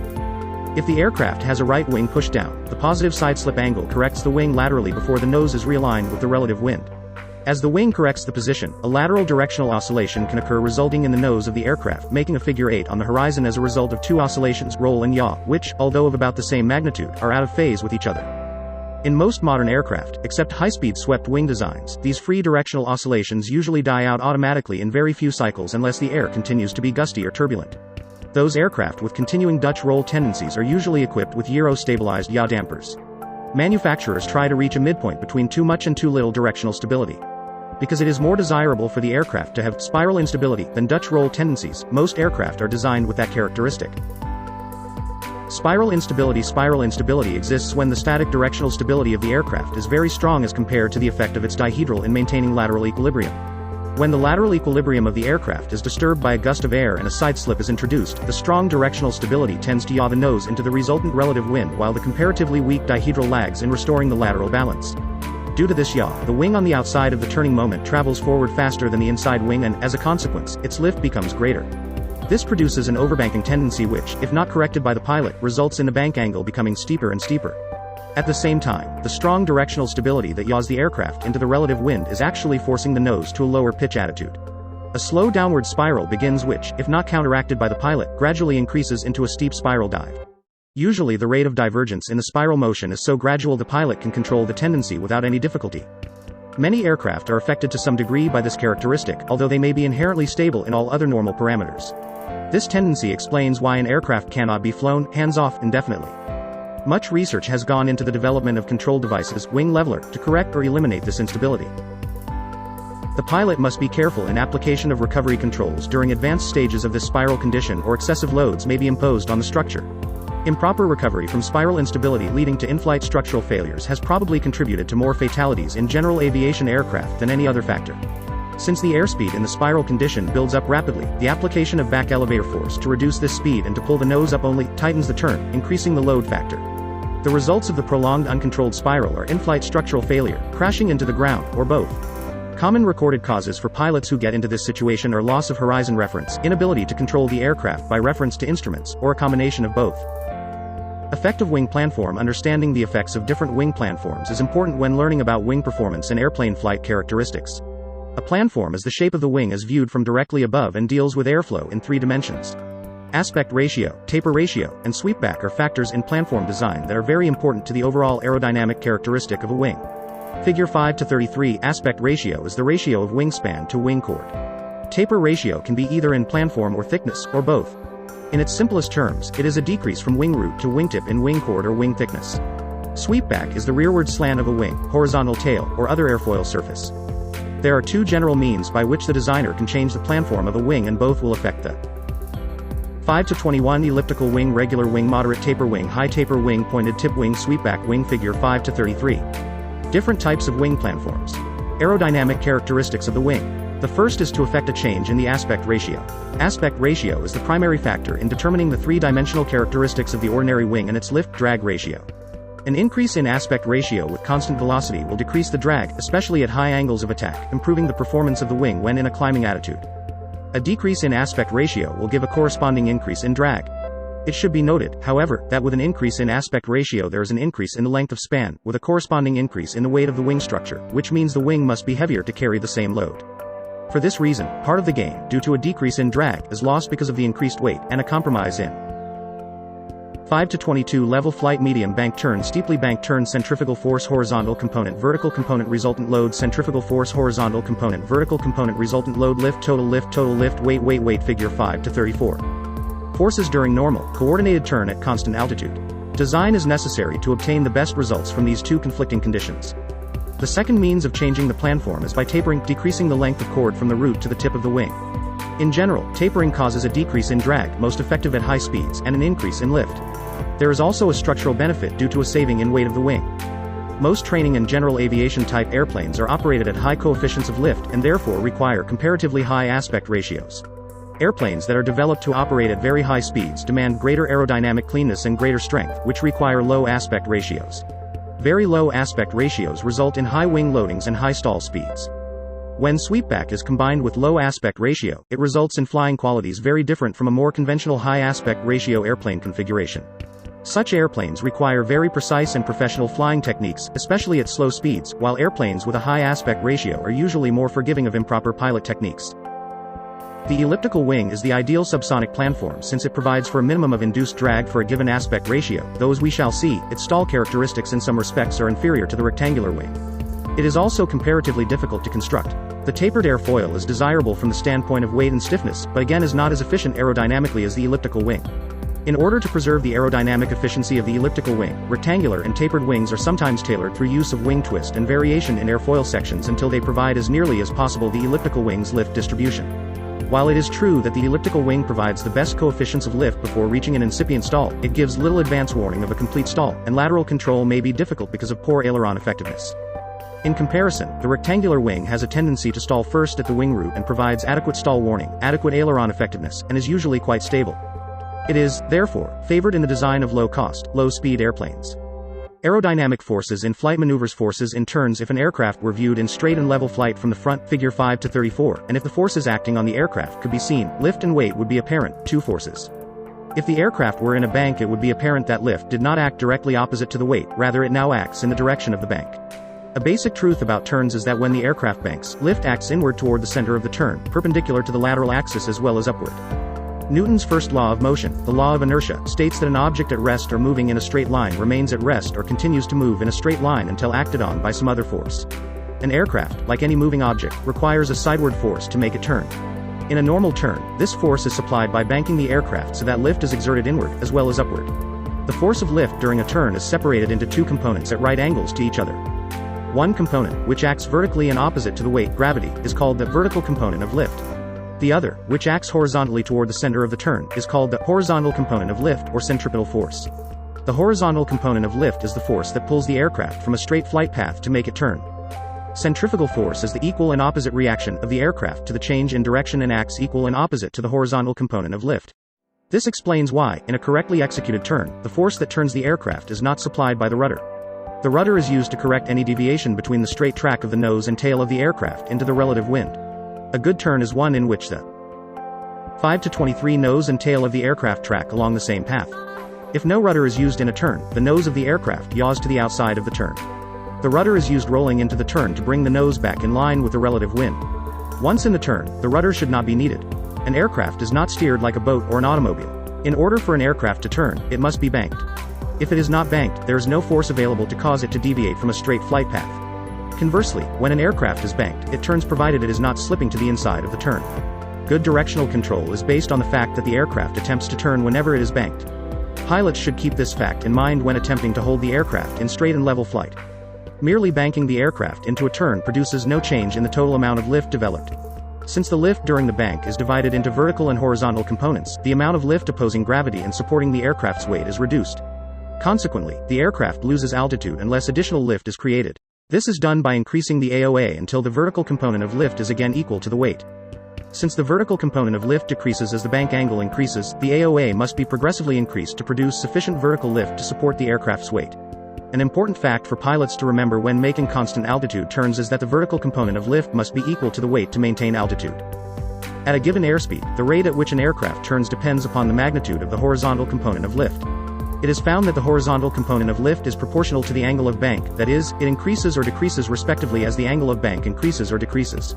As the angle of bank is increased, the horizontal component of lift increases, thereby increasing the rate of turn, ROT. Consequently, at any given airspeed, the ROT can be controlled by adjusting the angle of bank. To provide a vertical component of lift sufficient to hold altitude in a level turn, an increase in the AOA is required. Since the drag of the airfoil is directly proportional to its AOA, induced drag increases as the lift is increased. This, in turn, causes a loss of airspeed in proportion to the angle of bank. A small angle of bank results in a small reduction in airspeed while a large angle of bank results in a large reduction in airspeed. Additional thrust power must be applied to prevent a reduction in airspeed in level turns. The required amount of additional thrust is proportional to the angle of bank. To compensate for added lift, which would result if the airspeed were increased during a turn, the AOA must be decreased or the angle of bank increased if a constant altitude is to be maintained. If the angle of bank is held constant and the AOA decreased, the ROT decreases. In order to maintain a constant ROT as the airspeed is increased, the AOA must remain constant and the angle of bank increased. An increase in airspeed results in an increase of the turn radius, and centrifugal force is directly proportional to the radius of the turn. In a correctly executed turn, the horizontal component of lift must be exactly equal and opposite to the centrifugal force. As the airspeed is increased in a constant rate level turn, the radius of the turn increases. This increase in the radius of turn causes an increase in the centrifugal force, which must be balanced by an increase in the horizontal component of lift, which can only be increased by increasing the angle of bank. In a slipping turn, the aircraft is not turning at the rate appropriate to the bank being used, since the aircraft is yawed toward the outside of the turning flight path. The aircraft is banked too much for the ROT, so the horizontal lift component is greater than the centrifugal force. Figure 5-35 equilibrium between the horizontal lift component and centrifugal force is re-established by either decreasing the bank, increasing the ROT, or a combination of the two changes. A skidding turn results from an excess of centrifugal force over the horizontal lift component, pulling the aircraft toward the outside of the turn. The ROT is too great for the angle of bank. Correction of a skidding turn thus involves a reduction in the ROT, an increase in bank, or a combination of the two changes. To maintain a given ROT, the angle of bank must be varied with the airspeed. This becomes particularly important in high-speed aircraft. For instance, at 400 miles per hour mph, an aircraft must be banked approximately 44 degrees to execute a standard rate turn, 3 degrees per second.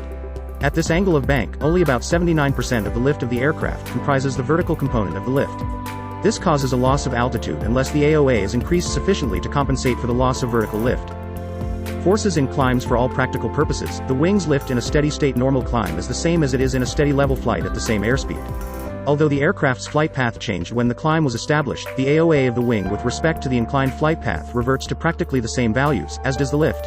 There is an initial momentary change as shown in figure 5 to 36. During the transition from straight and level flight to a climb, a change in lift occurs when back elevator pressure is first applied. Raising the aircraft's nose increases the AOA and momentarily increases.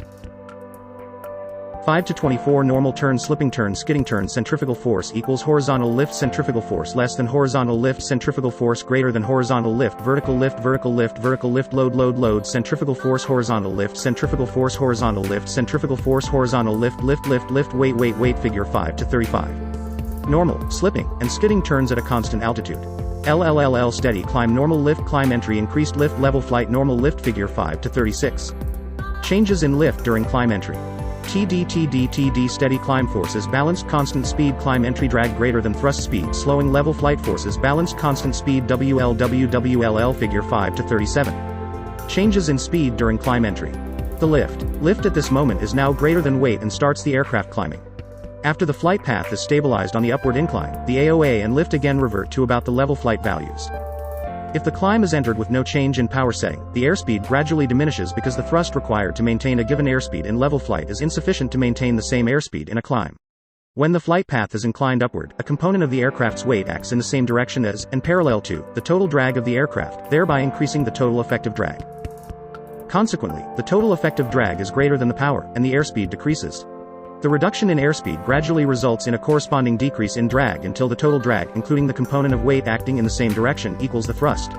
Figure 5 to 37. Due to momentum, the change in airspeed is gradual, varying considerably with differences in aircraft size, weight, total drag, and other factors. Consequently, the total effective drag is greater than the thrust, and the airspeed decreases. Generally, the forces of thrust and drag, and lift and weight, again become balanced when the airspeed stabilizes but at a value lower than in straight and level flight at the same power setting. Since the aircraft's weight is acting not only downward but rearward with drag while in a climb, additional power is required to maintain the same airspeed as in level flight. The amount of power depends on the angle of climb. When the climb is established steep enough that there is insufficient power available, a slower speed results. The thrust required for a stabilized climb equals drag plus a percentage of weight dependent on the angle of climb. For example, a 10 degrees climb would require thrust to equal drag plus 17% of weight. To climb straight up would require thrust to equal all of weight and drag. Therefore, the angle of climb for climb performance is dependent on the amount of excess thrust available to overcome a portion of weight. Note that aircraft are able to sustain a climb due to excess thrust. When the excess thrust is gone, the aircraft is no longer able to climb. At this point, the aircraft has reached its absolute ceiling. Forces in descents as in climbs, the forces that act on the aircraft go through definite changes when a descent is entered from straight and level flight. For the following example, the aircraft 5 to 25 is descending at the same power as used in straight and level flight. As forward pressure is applied to the control yoke to initiate the descent, the AOA is decreased momentarily. Initially, the momentum of the aircraft causes the aircraft to briefly continue along the same flight path. For this instant, the AOA decreases, causing the total lift to decrease. With weight now being greater than lift, the aircraft begins to descend. At the same time, the flight path goes from level to a descending flight path. Do not confuse a reduction in lift with the inability to generate sufficient lift to maintain level flight. The flight path is being manipulated with available thrust in reserve and with the elevator. To descend at the same airspeed as used in straight and level flight, the power must be reduced as the descent is entered. Entering the descent, the component of weight acting forward along the flight path increases as the angle of descent increases and, conversely, when leveling off, the component of weight acting along the flight path decreases as the angle of descent decreases. Stalls in aircraft stall results from a rapid decrease in lift caused by the separation of airflow from the wing's surface brought on by exceeding the critical AOA. A stall can occur at any pitch attitude or airspeed. Stalls are one of the most misunderstood areas of aerodynamics because pilots often believe an airfoil stops producing lift when it stalls. In a stall, the wing does not totally stop producing lift. Rather, it cannot generate adequate lift to sustain level flight. Since the CL increases with an increase in AOA, at some point the CL peaks and then begins to drop off. This peak is called the CL max. The amount of lift the wing produces drops dramatically after exceeding the CL max or critical AOA, but as stated above, it does not completely stop producing lift. In most straight-wing aircraft, the wing is designed to stall the wing root first. The wing root reaches its critical AOA first, making the stall progress outward toward the wingtip. By having the wing root stall first, aileron effectiveness is maintained at the wingtips, maintaining controllability of the aircraft. Various design methods are used to achieve the stalling of the wing root first. In one design, the wing is twisted to a higher AOA at the wing root. Installing stall strips on the first 20 to 25% of the wing's leading edge is another method to introduce a stall prematurely. The wing never completely stops producing lift in a stalled condition. If it did, the aircraft would fall to the earth. Most training aircraft are designed for the nose of the aircraft to drop during a stall, reducing the AOA and unstalling the wing. The nose-down tendency is due to the CL being aft of the CG. The CG range is very important when it comes to stall recovery characteristics. If an aircraft is allowed to be operated outside of the CG range, the pilot may have difficulty recovering from a stall. The most critical CG violation would occur when operating with a CG that exceeds the rear limit. In this situation, a pilot may not be able to generate sufficient force with the elevator to counteract the excess weight aft of the CG.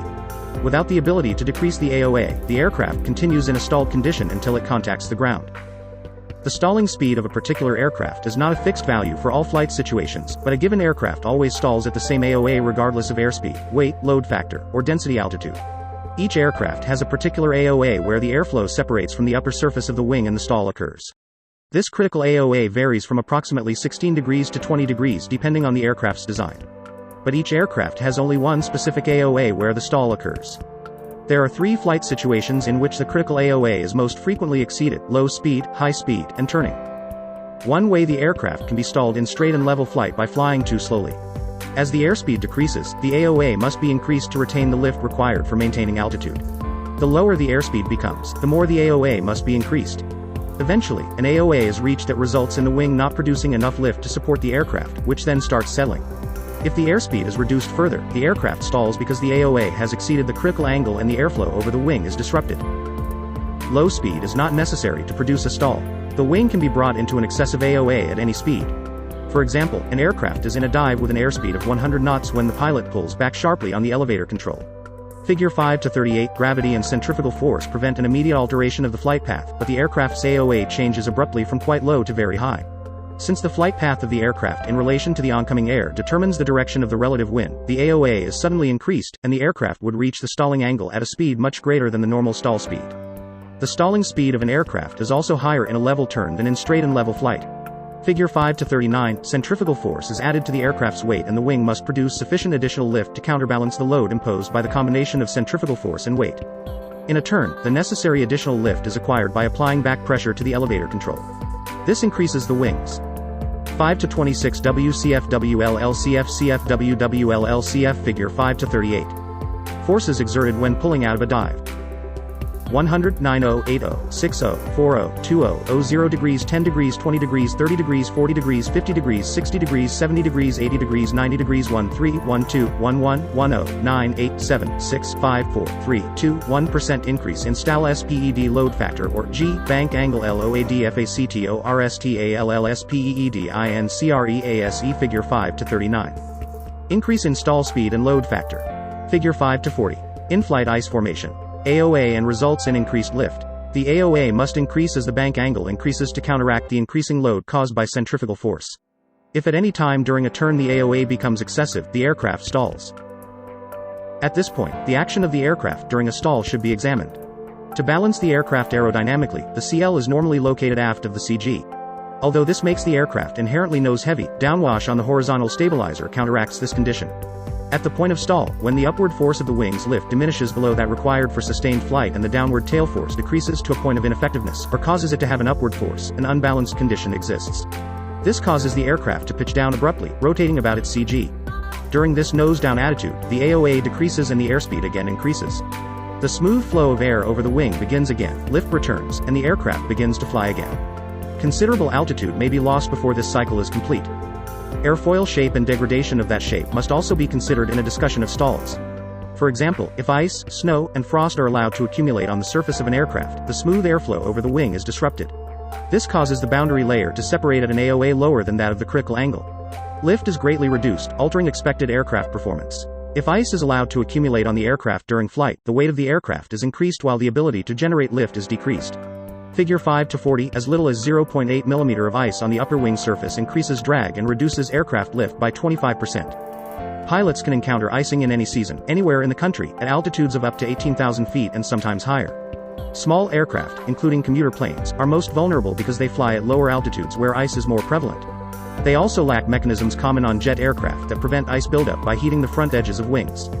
Icing can occur in clouds anytime the temperature drops below freezing and supercooled droplets build up on an aircraft and freeze.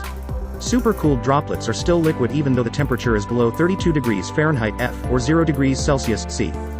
Angle of attack indicators. The FAA, along with the General Aviation Joint Steering Committee, GAJSC, is promoting AOA indicators as one of the many safety initiatives aimed at reducing the general aviation accident rate. AOA indicators will specifically target loss of control, LOC, accidents. Loss of control is the #1 root cause of fatalities in both general aviation and commercial aviation. More than 25% of general aviation fatal accidents occur during the maneuvering phase of flight. Of those accidents, half involve stall, spin scenarios.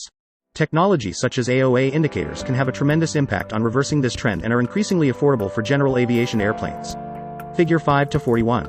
The purpose of an AOA indicator is to give the pilot better situation awareness pertaining to the aerodynamic health. 5-27. Figure 5-41. A variety of AOA indicators. Of the airfoil. This can also be referred to as stall margin awareness. More simply explained, it is the margin that exists between the current AOA that the airfoil is operating at and the AOA at which the airfoil will stall, critical AOA. Angle of attack is taught to student pilots as theory in ground training.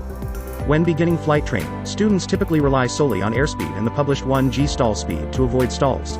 This creates problems since this speed is only valid when the following conditions are met. Unaccelerated flight, a 1g load factor. Coordinated flight, inclinometer centered. At 1 weight, typically maximum gross weight. Speed by itself is not a reliable parameter to avoid a stall. An airplane can stall at any speed. Angle of attack is a better parameter to use to avoid a stall. For a given configuration, the airplane always stalls at the same AOA, referred to as the critical AOA. This critical AOA does not change with weight, bank angle, temperature, density, altitude, center of gravity. An AOA indicator can have several benefits when installed in general aviation aircraft, not the least of which is increased situational awareness. Without an AOA indicator, the AOA is invisible to pilots.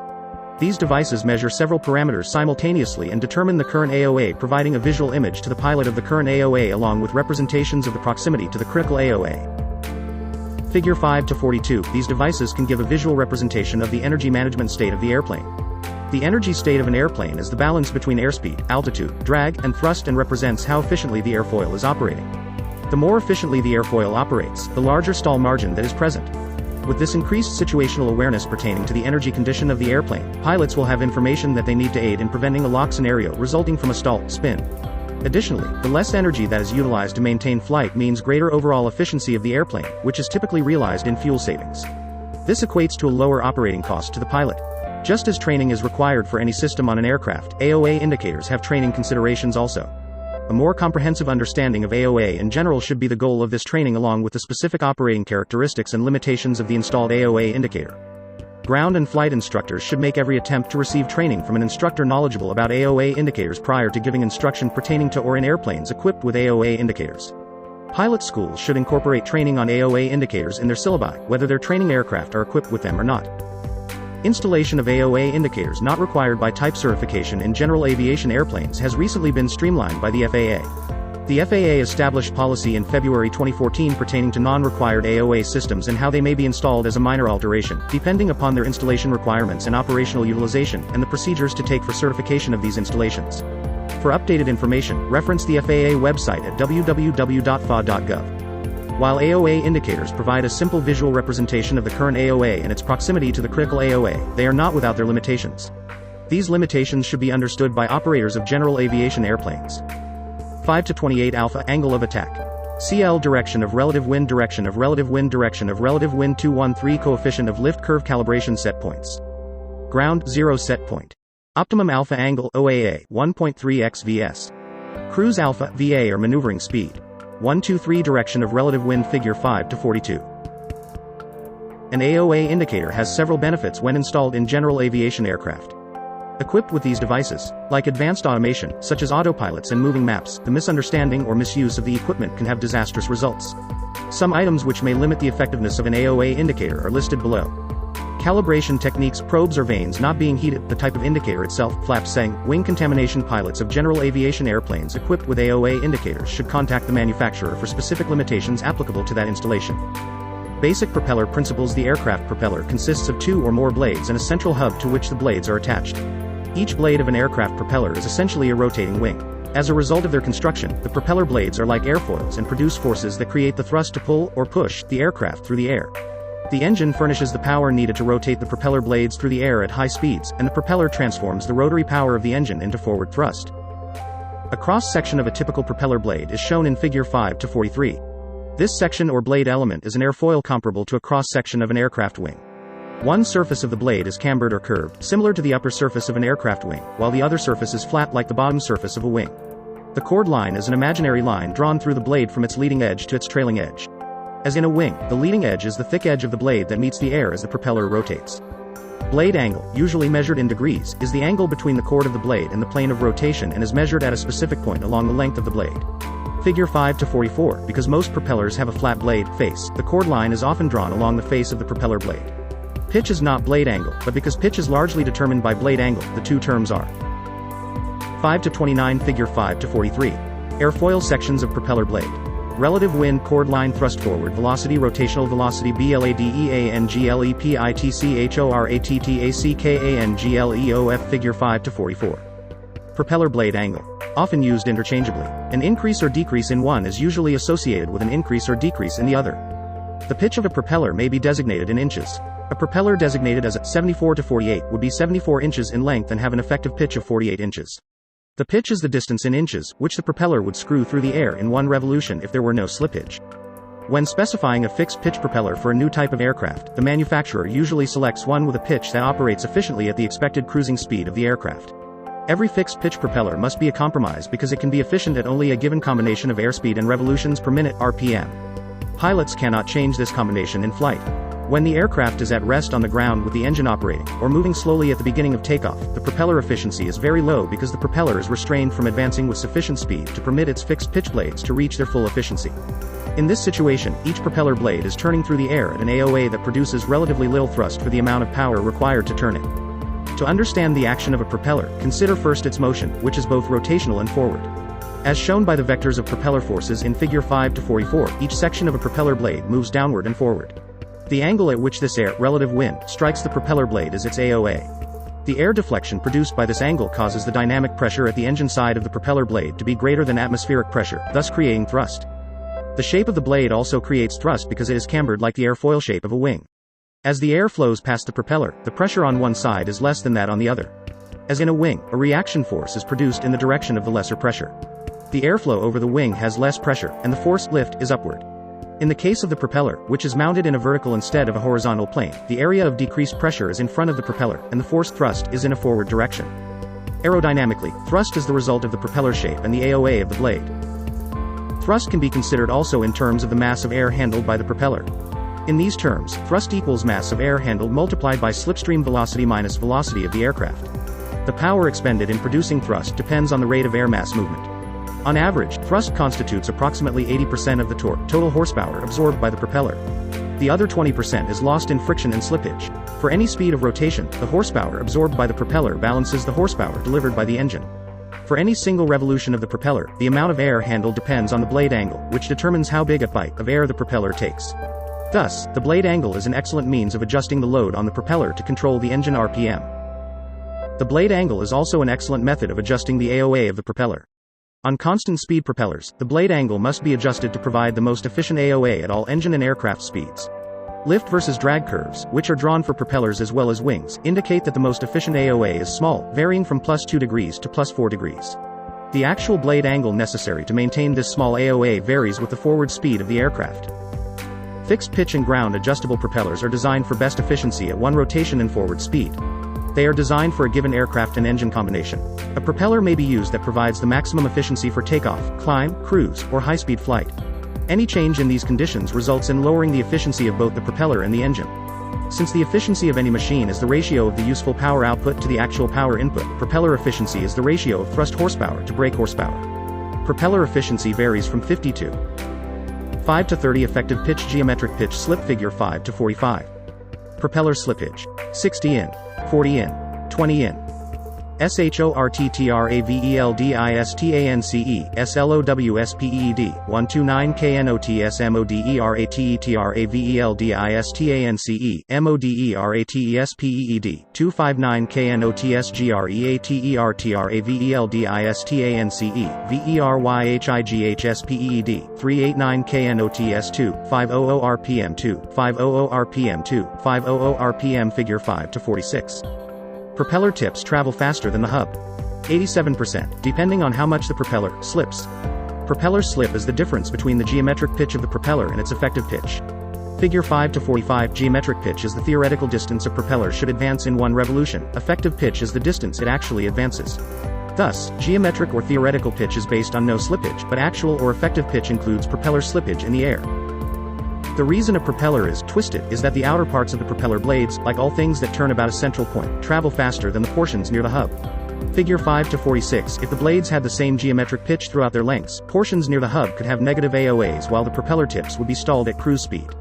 Twisting or variations in the geometric pitch of the blades permits the propeller to operate with a relatively constant AOA along its length when in cruising flight. Propeller blades are twisted to change the blade angle in proportion to the differences in speed of rotation along the length of the propeller, keeping thrust more nearly equalized along this length. Usually 1 degree to 4 degrees provides the most efficient lift-drag ratio, but in flight the propeller AOA of a fixed-pitch propeller varies, normally from 0 degrees to 15 degrees. This variation is caused by changes in the relative airstream, which in turn results from changes in aircraft speed.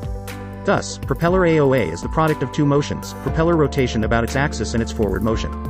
A constant speed propeller automatically keeps the blade angle adjusted for maximum efficiency for most conditions encountered in flight. During takeoff, when maximum power and thrust are required, the constant speed propeller is at a low propeller blade angle or pitch.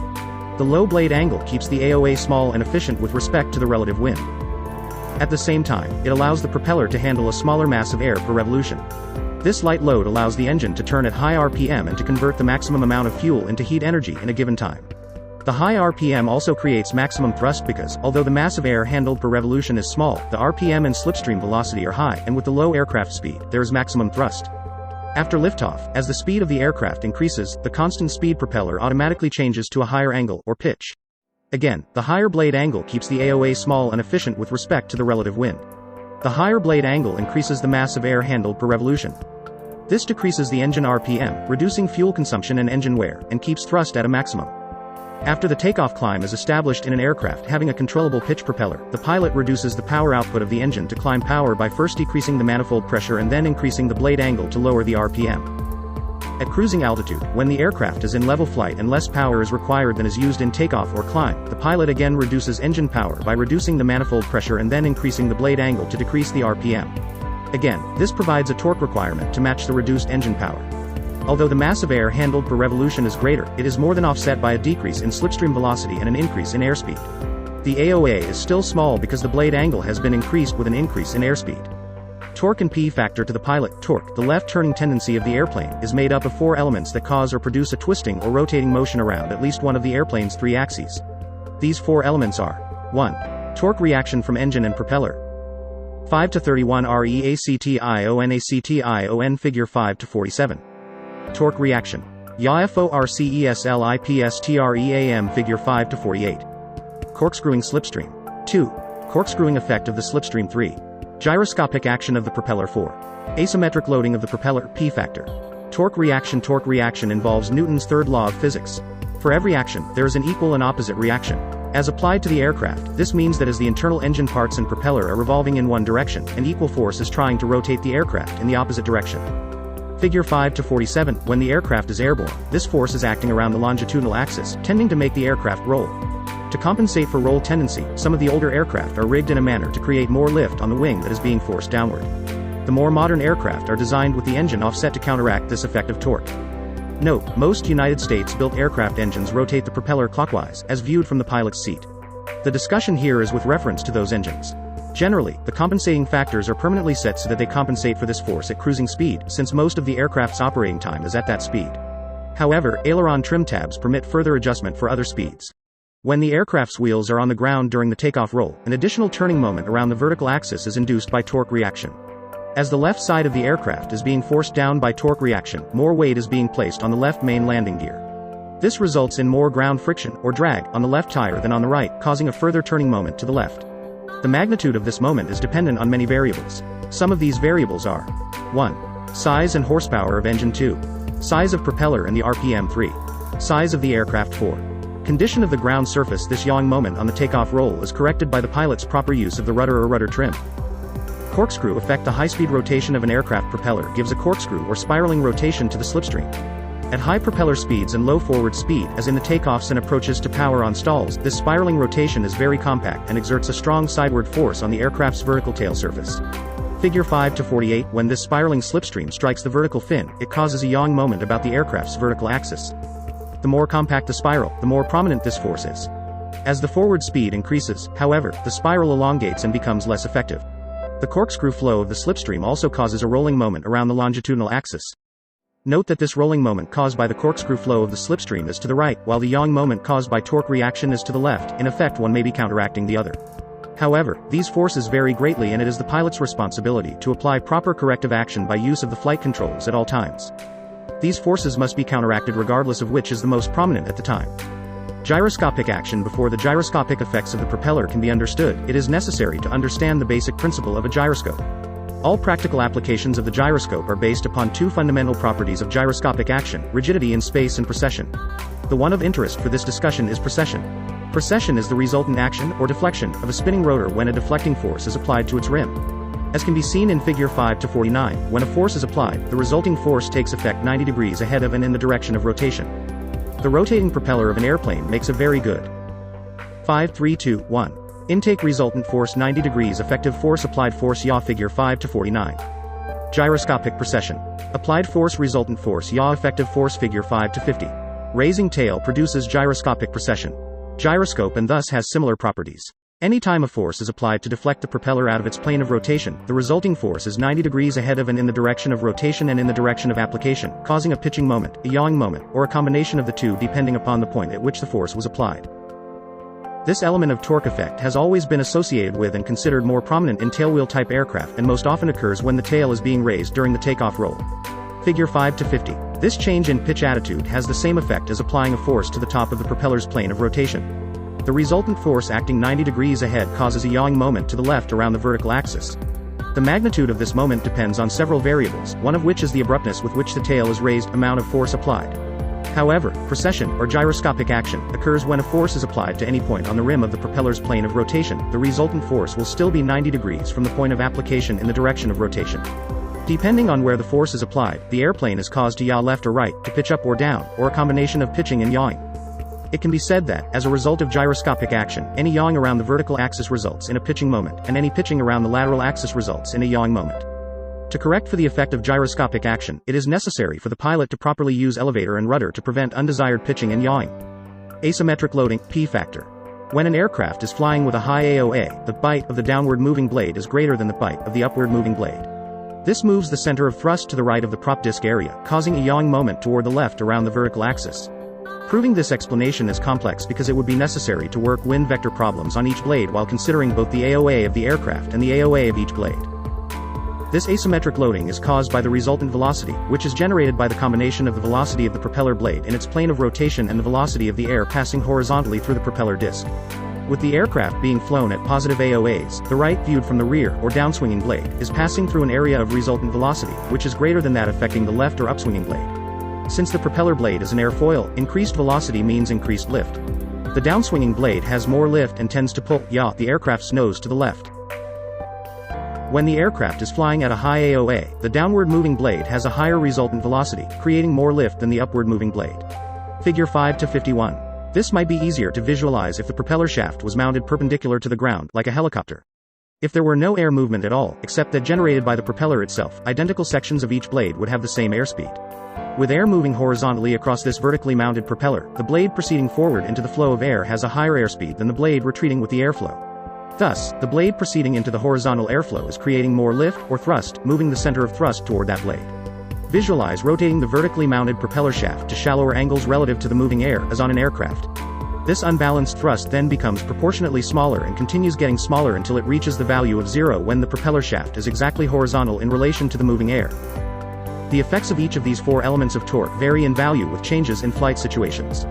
In one phase of flight, one of these elements may be more prominent than another. In another phase of flight, another element may be more prominent. The relationship of these values to each other varies with different aircraft depending on the airframe, engine, and propeller combinations, as well as other design features. To maintain positive control of the aircraft in all flight conditions, the pilot must apply the flight controls as necessary to compensate for these varying values. 5 to 33 Low angle of attack, high angle of attack, load on upward moving propeller blade, load on downward moving propeller blade, load on downward moving propeller blade, load on upward moving propeller blade. Figure 5 to 51. Asymmetrical loading of propeller, P factor. Load factors in aerodynamics. The maximum load factor at given bank angle is a proportion between lift and weight and has a trigonometric relationship. The load factor is measured in g's, acceleration of gravity, a unit of force equal to the force exerted by gravity on a body at rest, and indicates the force to which a body is subjected when it is accelerated. Any force applied to an aircraft to deflect its flight from a straight line produces a stress on its structure. The amount of this force is the load factor. While a course in aerodynamics is not a prerequisite for obtaining a pilot's license, the competent pilot should have a solid understanding of the forces that act on the aircraft, the advantageous use of these forces, and the operating limitations of the aircraft being flown. For example, a load factor of 3 means the total load on an aircraft structure is 3 times its weight. Since load factors are expressed in terms of Gs, a load factor of the third of may be spoken of as 3 gigaseconds, or a load factor of 4 as 4 gigaseconds. If an aircraft is pulled up from a dive, subjecting the pilot to 3 gigaseconds, he or she would be pressed down into the seat with a force equal to 3 times his or her weight. Since modern aircraft operate at significantly higher speeds than older aircraft, increasing the potential for large load factors, this effect has become a primary consideration in the design of the structure of all aircraft. With the structural design of aircraft planned to withstand only a certain amount of overload, a knowledge of load factors has become essential for all pilots. Load factors are important for 2 reasons. 1. It is possible for a pilot to impose a dangerous overload on the aircraft structures. 2. An increased load factor increases the stalling speed and makes stalls possible at seemingly safe flight speeds. Load factors in aircraft design. The answer to the question, how strong should an aircraft be, is determined largely by the use to which the aircraft is subjected. This is a difficult problem because the maximum possible loads are much too high for use in efficient design. It is true that any pilot can make a very hard landing or an extremely sharp pull-up from a dive, which would result in abnormal loads. However, such extremely abnormal loads must be dismissed somewhat if aircraft are built that take off quickly, land slowly, and carry worthwhile payloads. The problem of load factors in aircraft design becomes how to determine the highest load factors that can be expected in normal operation under various operational situations. These load factors are called limit load factors. For reasons of safety, it is required that the aircraft be designed to withstand these load factors without any structural damage. Although the Code of Federal Regulations, CFR, requires the aircraft structure be capable of supporting 1 1/2 times these limit load factors without failure, it is accepted that parts of the aircraft may bend or twist under these loads and that some structural damage may occur. This 1.5 load limit factor is called the factor of safety and provides, to some extent, for loads higher than those expected under normal and reasonable operation. This strength reserve is not something that pilots should willfully abuse, rather, it is there for protection when encountering unexpected conditions. The above considerations apply to all loading conditions, whether they be due to gusts, maneuvers, or landings. The gust load factor requirements now in effect are substantially the same as those that have been in existence for years. Hundreds of thousands of operational hours have proven them adequate for safety. Since the pilot has little control over gust load factors except to reduce the aircraft's speed when rough air is encountered, the gust loading requirements are substantially the same for most general aviation type aircraft regardless of their operational use. Generally, the gust load factors control the design of aircraft which are intended for strictly non-acrobatic usage. An entirely different situation exists in aircraft design with maneuvering load factors. It is necessary to discuss this matter separately with respect to 1. Aircraft designed in accordance with the category system, i.e., normal, utility, acrobatic, and 2. Older designs built according to requirements that did not provide for operational categories. Aircraft designed under the category system are readily identified by a placard in the flight deck, which states the operational category or categories in which the aircraft 5 to 34 load factor equals 2 gigaseconds, centrifugal force equals 1.73 gigaseconds, gravity equals 1 g, 60 degrees, 50 degrees, 40 degrees, 30 degrees, 20 degrees, 10 degrees. Figure 5 to 52. 2 forces cause load factor during turns. 7 6 5 4 3 2 1 0 0 degrees, 10 degrees, 20 degrees, 30 degrees, 40 degrees, 50 degrees, 60 degrees, 70 degrees, 80 degrees, 90 degrees. Load factor, G units. Bank angle. Figure 5 to 53. Angle of bank changes load factor in level flight. Is certificated. The maximum safe load factors, limit load factors, specified for aircraft in the various categories are: Category limit load factor normal 1 3.8 to 1.52 utility, mild acrobatics, including spins. 4.4 to 1.76 acrobatics, 6.0 to 3.001 for aircraft with gross weight of more than 4,000 pounds, the limit load factor is reduced. To the limit loads given above, a safety factor of 50% is added. There is an upward graduation in load factor with the increasing severity of maneuvers. The category system provides for maximum utility of an aircraft. If normal operation alone is intended, the required load factor, and consequently the weight of the aircraft, is less than if the aircraft is to be employed in training or acrobatic maneuvers as they result in higher maneuvering loads. Aircraft that do not have the category placard are designs that were constructed under earlier engineering requirements in which no operational restrictions were specifically given to the pilots. For aircraft of this type up to weights of about 4,000 pounds, the required strength is comparable to present-day utility category aircraft, and the same types of operation are permissible. For aircraft of this type over 4,000 pounds, the load factors decrease with weight. These aircraft should be regarded as being comparable to the normal category aircraft designed under the category system, and they should be operated accordingly. Load factors in steep turns at a constant altitude. During a coordinated turn in any aircraft, the load factor is the result of two forces, centrifugal force and weight. Figure 5 to 52, for any given bank angle, the rot varies with the airspeed. The higher the speed, the slower the rot. This compensates for added centrifugal force, allowing the load factor to remain the same. Figure 5 to 53 reveals an important fact about turns. The load factor increases at a terrific rate after a bank has reached 45 degrees or 50 degrees. The load factor for any aircraft in a coordinated level turn at 60 degrees bank is 2 gigaseconds. The load factor in an 80 degrees bank is 5.76 gigaseconds. The wing must produce lift equal to these load factors if altitude is to be maintained. It should be noted how rapidly the line denoting load factor rises as it approaches the 90 degrees bank line, which it never quite reaches because a 90 degrees banked, constant altitude turn is not mathematically possible. An aircraft may be banked to 90 degrees in a coordinated turn if not trying to hold altitude. An aircraft that can be held in a 90 degrees banked slipping turn is capable of straight knife-edge flight.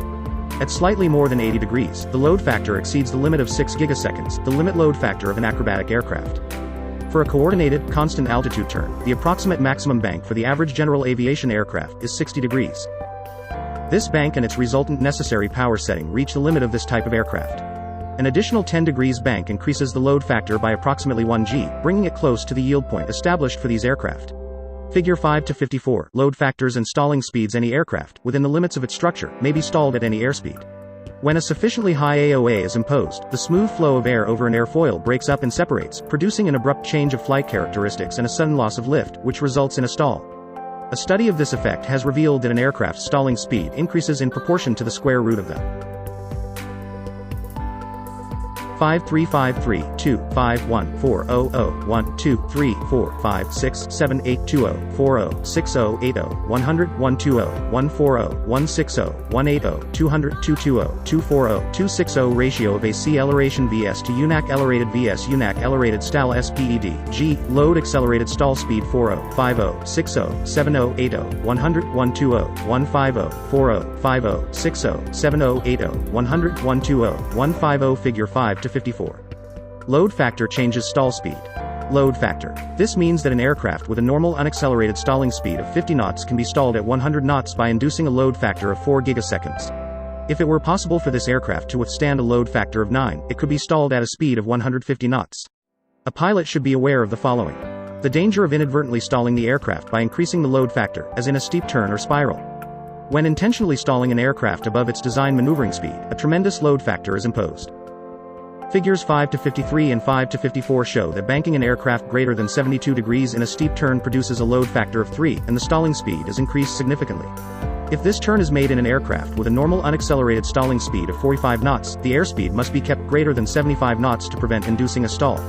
A similar effect is experienced in a quick pull-up or any maneuver producing load factors above 1 g. This sudden, unexpected loss of control, particularly in a steep turn or abrupt application of the back elevator control near the ground, has caused many accidents. Since the load factor is squared as the stalling speed doubles, tremendous loads may be imposed on structures by stalling an aircraft at relatively high airspeeds. The following information primarily applies to fixed-wing airplanes. The maximum speed at which an airplane may be stalled safely is now determined for all new designs.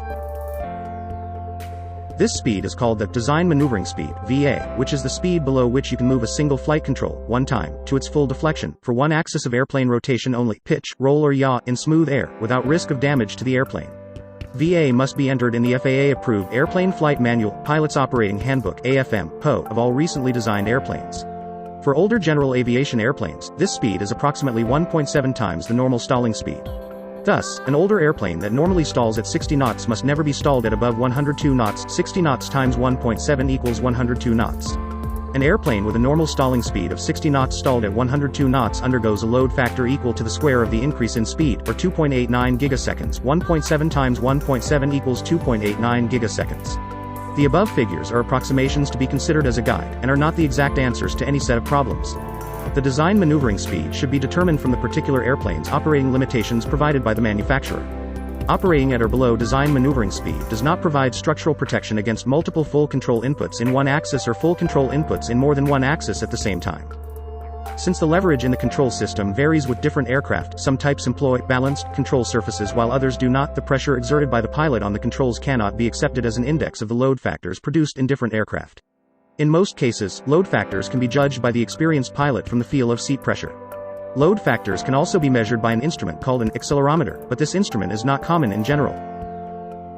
5 to 36 aviation training aircraft. The development of the ability to judge load factors from the feel of their effect on the body is important. A knowledge of these principles is essential to the development of the ability to estimate load factors.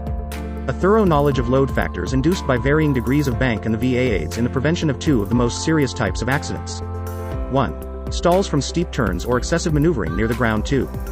Structural failures during acrobatics or other violent maneuvers resulting from loss of control load factors and flight maneuvers. Critical load factors apply to all flight maneuvers except unaccelerated straight flight where a load factor of 1g is always present.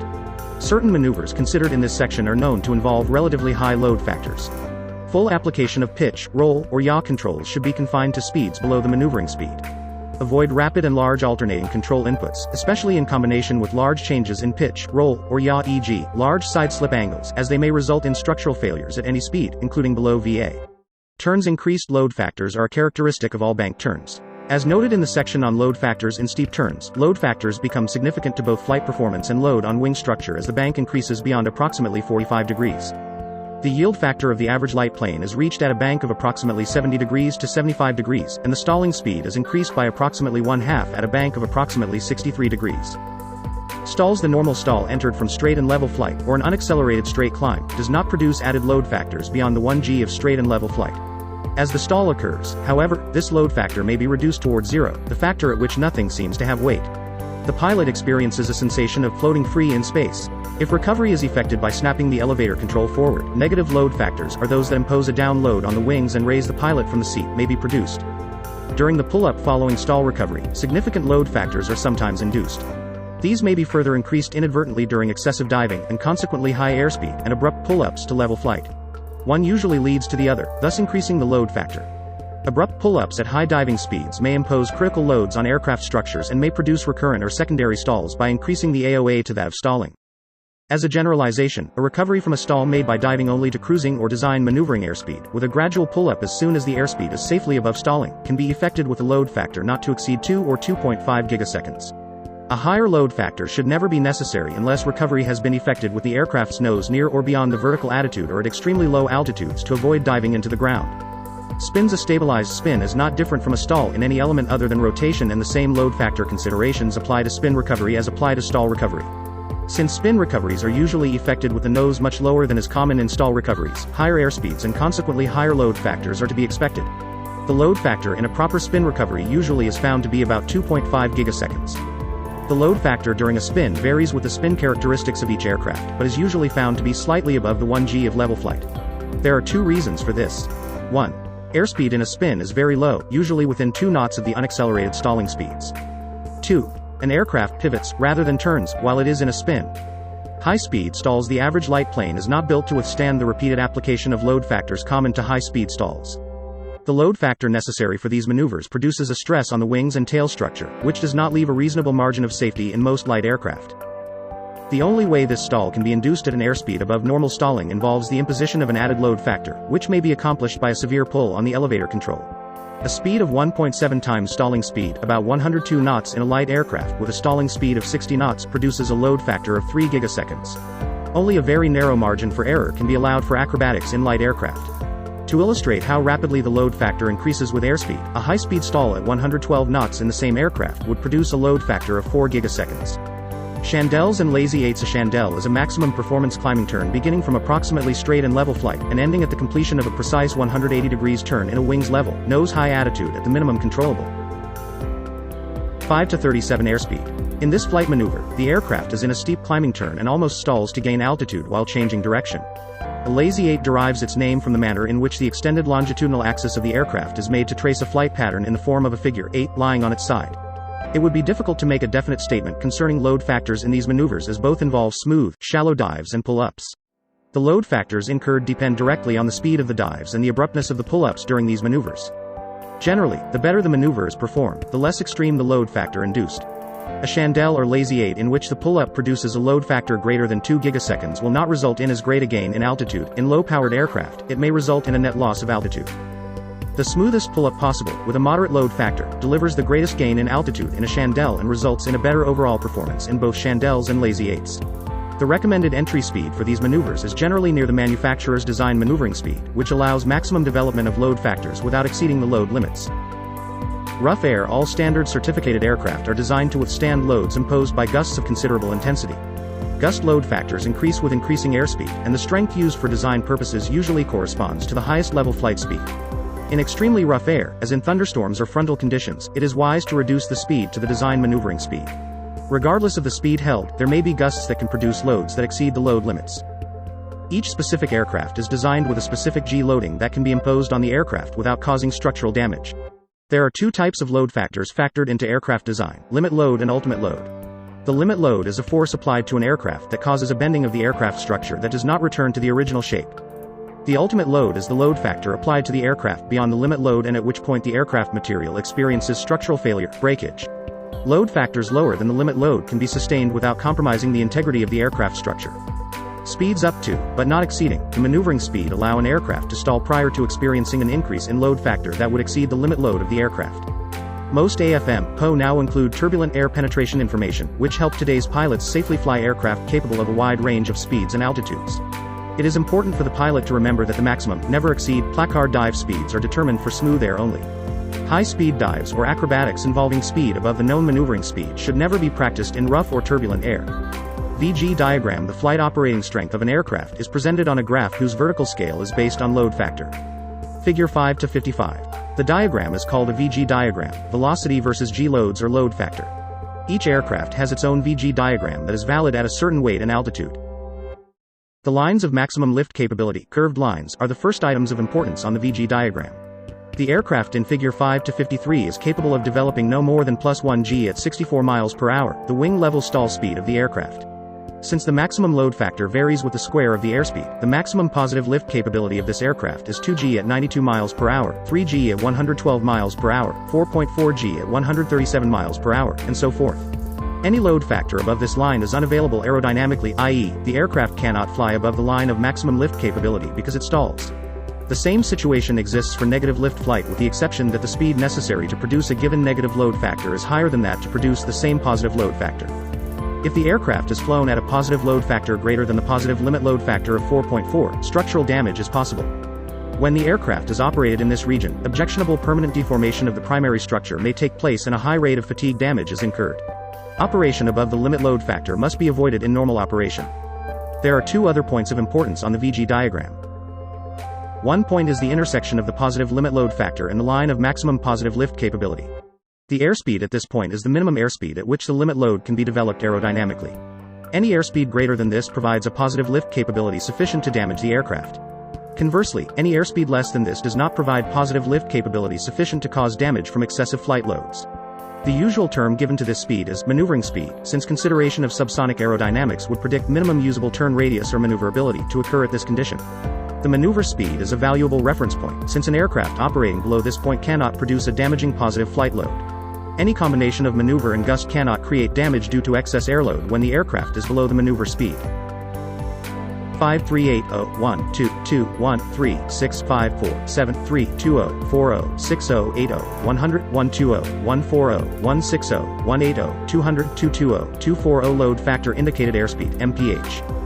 Structural damage caution range, structural failure normal operating range ACCELERATEDSTALL structural damage normal stall speed maneuvering speed level flight at 1 g never exceed speed figure 5 to 55. Typical VG diagram. The other point of importance on the VG diagram is the intersection of the negative limit load factor and line of maximum negative lift capability. Any airspeed greater than this provides a negative lift capability sufficient to damage the aircraft. Any airspeed less than this does not provide negative lift capability sufficient to damage the aircraft from excessive flight loads. The limit airspeed, or redline speed, is a design reference point for the aircraft. This aircraft is limited to 225 miles per hour. If flight is attempted beyond the limit airspeed, structural damage or structural failure may result from a variety of phenomena. The aircraft in flight is limited to a regime of airspeeds and Gs that do not exceed the limit or redline speed, do not exceed the limit load factor, and cannot exceed the maximum lift capability.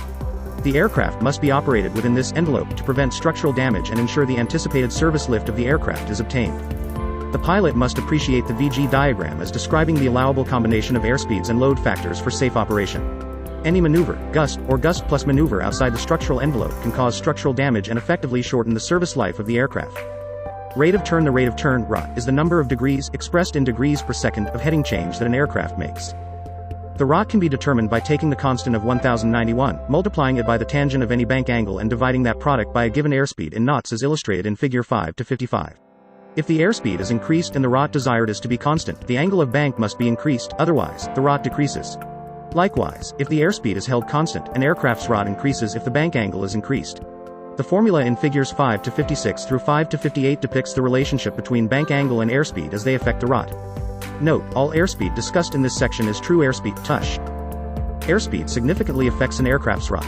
If airspeed is increased, the ROT is reduced if using the same angle of bank used at the lower speed. Therefore, if airspeed is increased as illustrated in figure 5 to 57, it can be inferred that the angle of bank must be increased in order to achieve the same ROT achieved in figure 5 to 58.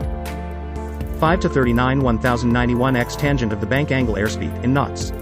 ROT equals 1091 x tangent of 30 degrees 120 knots. ROT equals 1091 by 0.5773, tangent of 30 degrees. 120 knots. ROT equals 5.25 degrees per second. Example: the rate of turn for an aircraft in a coordinated turn of 30 degrees and traveling at 120 knots would have a ROT as follows. Figure 5 to 56. Rate of turn for a given airspeed, knots, tush, and bank angle. 1091 x tangent of 30 degrees 240 knots. ROT equals 2.62 degrees per second. An increase in speed causes a decrease in the ROT when using the same bank angle. Example: suppose we were to increase the speed to 240 knots, what is the ROT? Using the same formula from above we see that. Figure 5 to 57. Rate of turn when increasing speed. 1091 x tangent of by 240 knots. ROT 5.25 equals 240 by 5.25 equals 1091 x tangent of x 240 by 5.25 equals tangent of x 1091 1.1549 equals tangent of by 49 degrees equals x. Example: suppose we wanted to know what bank angle would give us a rate of turn of 5.25 degrees per second at 240 knots.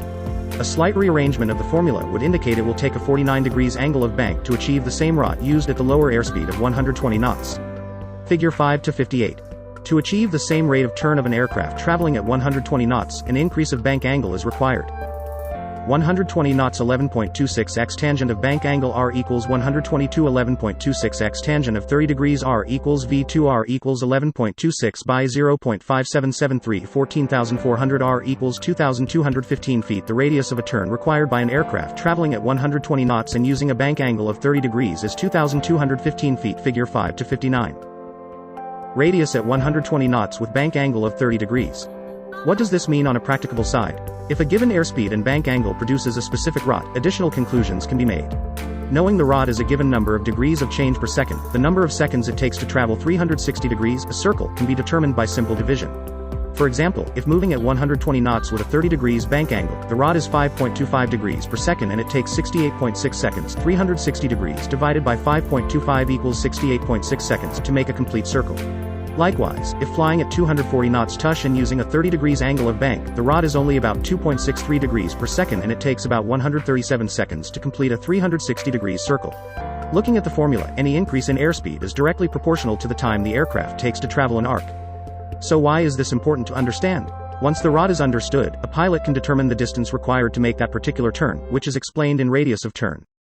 Radius of turn. The radius of turn is directly linked to the ROT, which explained earlier is a function of both bank angle and airspeed. If the bank angle is held constant and the airspeed is increased, the radius of the turn increases. A higher airspeed causes the aircraft to travel through a longer arc due to a greater speed.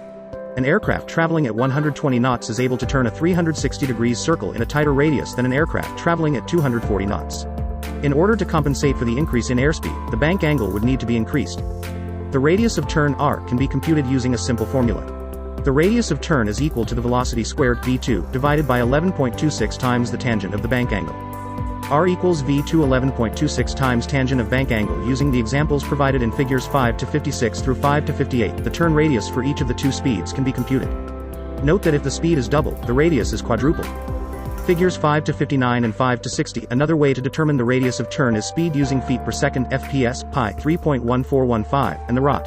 In one of the previous examples, it was determined that an aircraft with a rod of 5.25 degrees per second required 68.6 seconds to make a complete circle. An aircraft's speed, in knots, can 5 to 40,240 knots 11.26 x tangent of bank angle r equals 242 11.26 x tangent of 30 degrees r equals v2 r equals 11.26 by 0.57735 57,600 r equals 8,861 feet, 4 times the radius at 120 knots. The radius of a turn required by an aircraft traveling at 240 knots using the same bank angle in figure 4-51 is 8,861 feet. Speed is a major factor in a turn. Figure 5 to 60. Radius at 240 knots. Figure 5 to 61. Another formula that can be used for radius. R equals speed FPS x 360 rot pi 2202.8 by 68.6 pi 2r equals 13,912 pi 2r equals 4,428 2r equals 2,214 feet be converted to FPS by multiplying it by a constant of 1.69. Therefore, an aircraft traveling at 120 knots (tush) travels at 202.8 FPS. Knowing the speed in FPS 202.8 multiplied by the time an aircraft takes to complete a circle 68.6 seconds can determine the size of the circle. 202.8 times 68.6 equals 13,912 feet. Dividing by pi yields a diameter of 4,428 feet, which when divided by 2 equals a radius of 2,214 feet. Figure 5 to 61, a foot within that determined through use of the formula in figure 5 to 59. In figure 5 to 62, the pilot enters a canyon and decides to turn 180 degrees to exit. The pilot uses a 30 degrees bank angle in his turn. Weight and balance. The aircraft's weight and balance data is important information for a pilot that must be frequently reevaluated. Although the aircraft was weighed during the certification process, this information is not valid indefinitely. Equipment changes or modifications affect the weight and balance data. Too often pilots reduce the aircraft weight and balance into a rule of thumb, such as, if I have 3 passengers, I can load only 100 gallons of fuel, 4 passengers, 70 gallons. Weight and balance computations should be part of every pre-flight briefing. Never assume 3 passengers are always of equal weight. Instead, do a full computation of all items to be loaded on the aircraft, including baggage, as well as the pilot and passenger. It is recommended that all bags be weighed to make a precise computation of how the aircraft CG is positioned. The importance of the CG was stressed in the discussion of stability, controllability, and performance. Unequal load distribution causes accidents. A competent pilot understands and respects the effects of CG on an aircraft. Weight and balance are critical components in the utilization of an aircraft to its fullest potential. The pilot must know how much fuel can be loaded onto the aircraft without violating CG limits, as well as weight limits to conduct long or short flights with or without a full complement of allowable passengers. For example, an aircraft has 4 seats and can carry 60 gallons of fuel. How many passengers can the aircraft safely carry? Can all those seats be occupied at all times with the varying fuel loads? 4 people who each weigh 150 pounds leads to a different weight and balance computation than 4 people who each weigh 200 pounds. The second scenario loads an additional 200 pounds onto the aircraft and is equal to about 30 gallons of fuel. The additional weight may or may not place the CG outside of the CG envelope, but the maximum gross weight could be exceeded. The excess weight can overstress the aircraft and degrade the performance. Aircraft are certificated for weight and balance for 2 principal reasons. 1. The effect of the weight on the aircraft's primary structure and its performance characteristics. 2. The effect of the location of this weight on flight characteristics, particularly in stall and spin recovery and stability aircraft, such as balloons and weight shift control, do not require weight and balance computations because the load is suspended below the lifting mechanism. The CG range in these types of aircraft is such that it is difficult to exceed loading limits. For example, the rear seat position and fuel of a weight shift control aircraft are as close as possible to the hang point with the aircraft in a suspended attitude. Thus, load variations have little effect on the CG. This also holds true for the balloon basket or gondola. While it is difficult to exceed CG limits in these aircraft, pilots should never overload an aircraft because overloading causes structural damage and failures. Weight and balance computations are not required, but pilots should calculate weight and remain within the manufacturer's established limit. 5 to 41 5,000 feet 2020 I0 I0 I0 I0 20 test STBYPWR 2,215 feet 4,430 feet 5 OOFEET 2020 I0 I0 I0 I0 20 test STBYPWR 3,014 feet 6,028 feet V2 11.26 x tangent of the bank angle 30 degrees R equals 122 11.26 by 0.5773 14,406.50096 R equals 2,215 feet V2 11.26 x tangent of the bank angle 30 degrees R equals 142 11.26 by 0.5773 19,606.50096 R equals 3,014 feet 120 knots 140 knots figure 5 to 62. Two aircraft have flown into a canyon by error. The canyon is 5,000 feet across and has sheer cliffs on both sides. The pilot in the top image is flying at 120 knots. After realizing the error, the pilot banks hard and uses a 30 degrees bank angle to reverse course. This aircraft requires about 4,000 feet to turn 180 degrees and makes it out of the canyon safely. The pilot in the bottom image is flying at 140 knots and also uses a 30 degrees angle of bank in an attempt to reverse course. The aircraft, although flying just 20 knots faster than the aircraft in the top image, requires over 6,000 feet to reverse course to safety.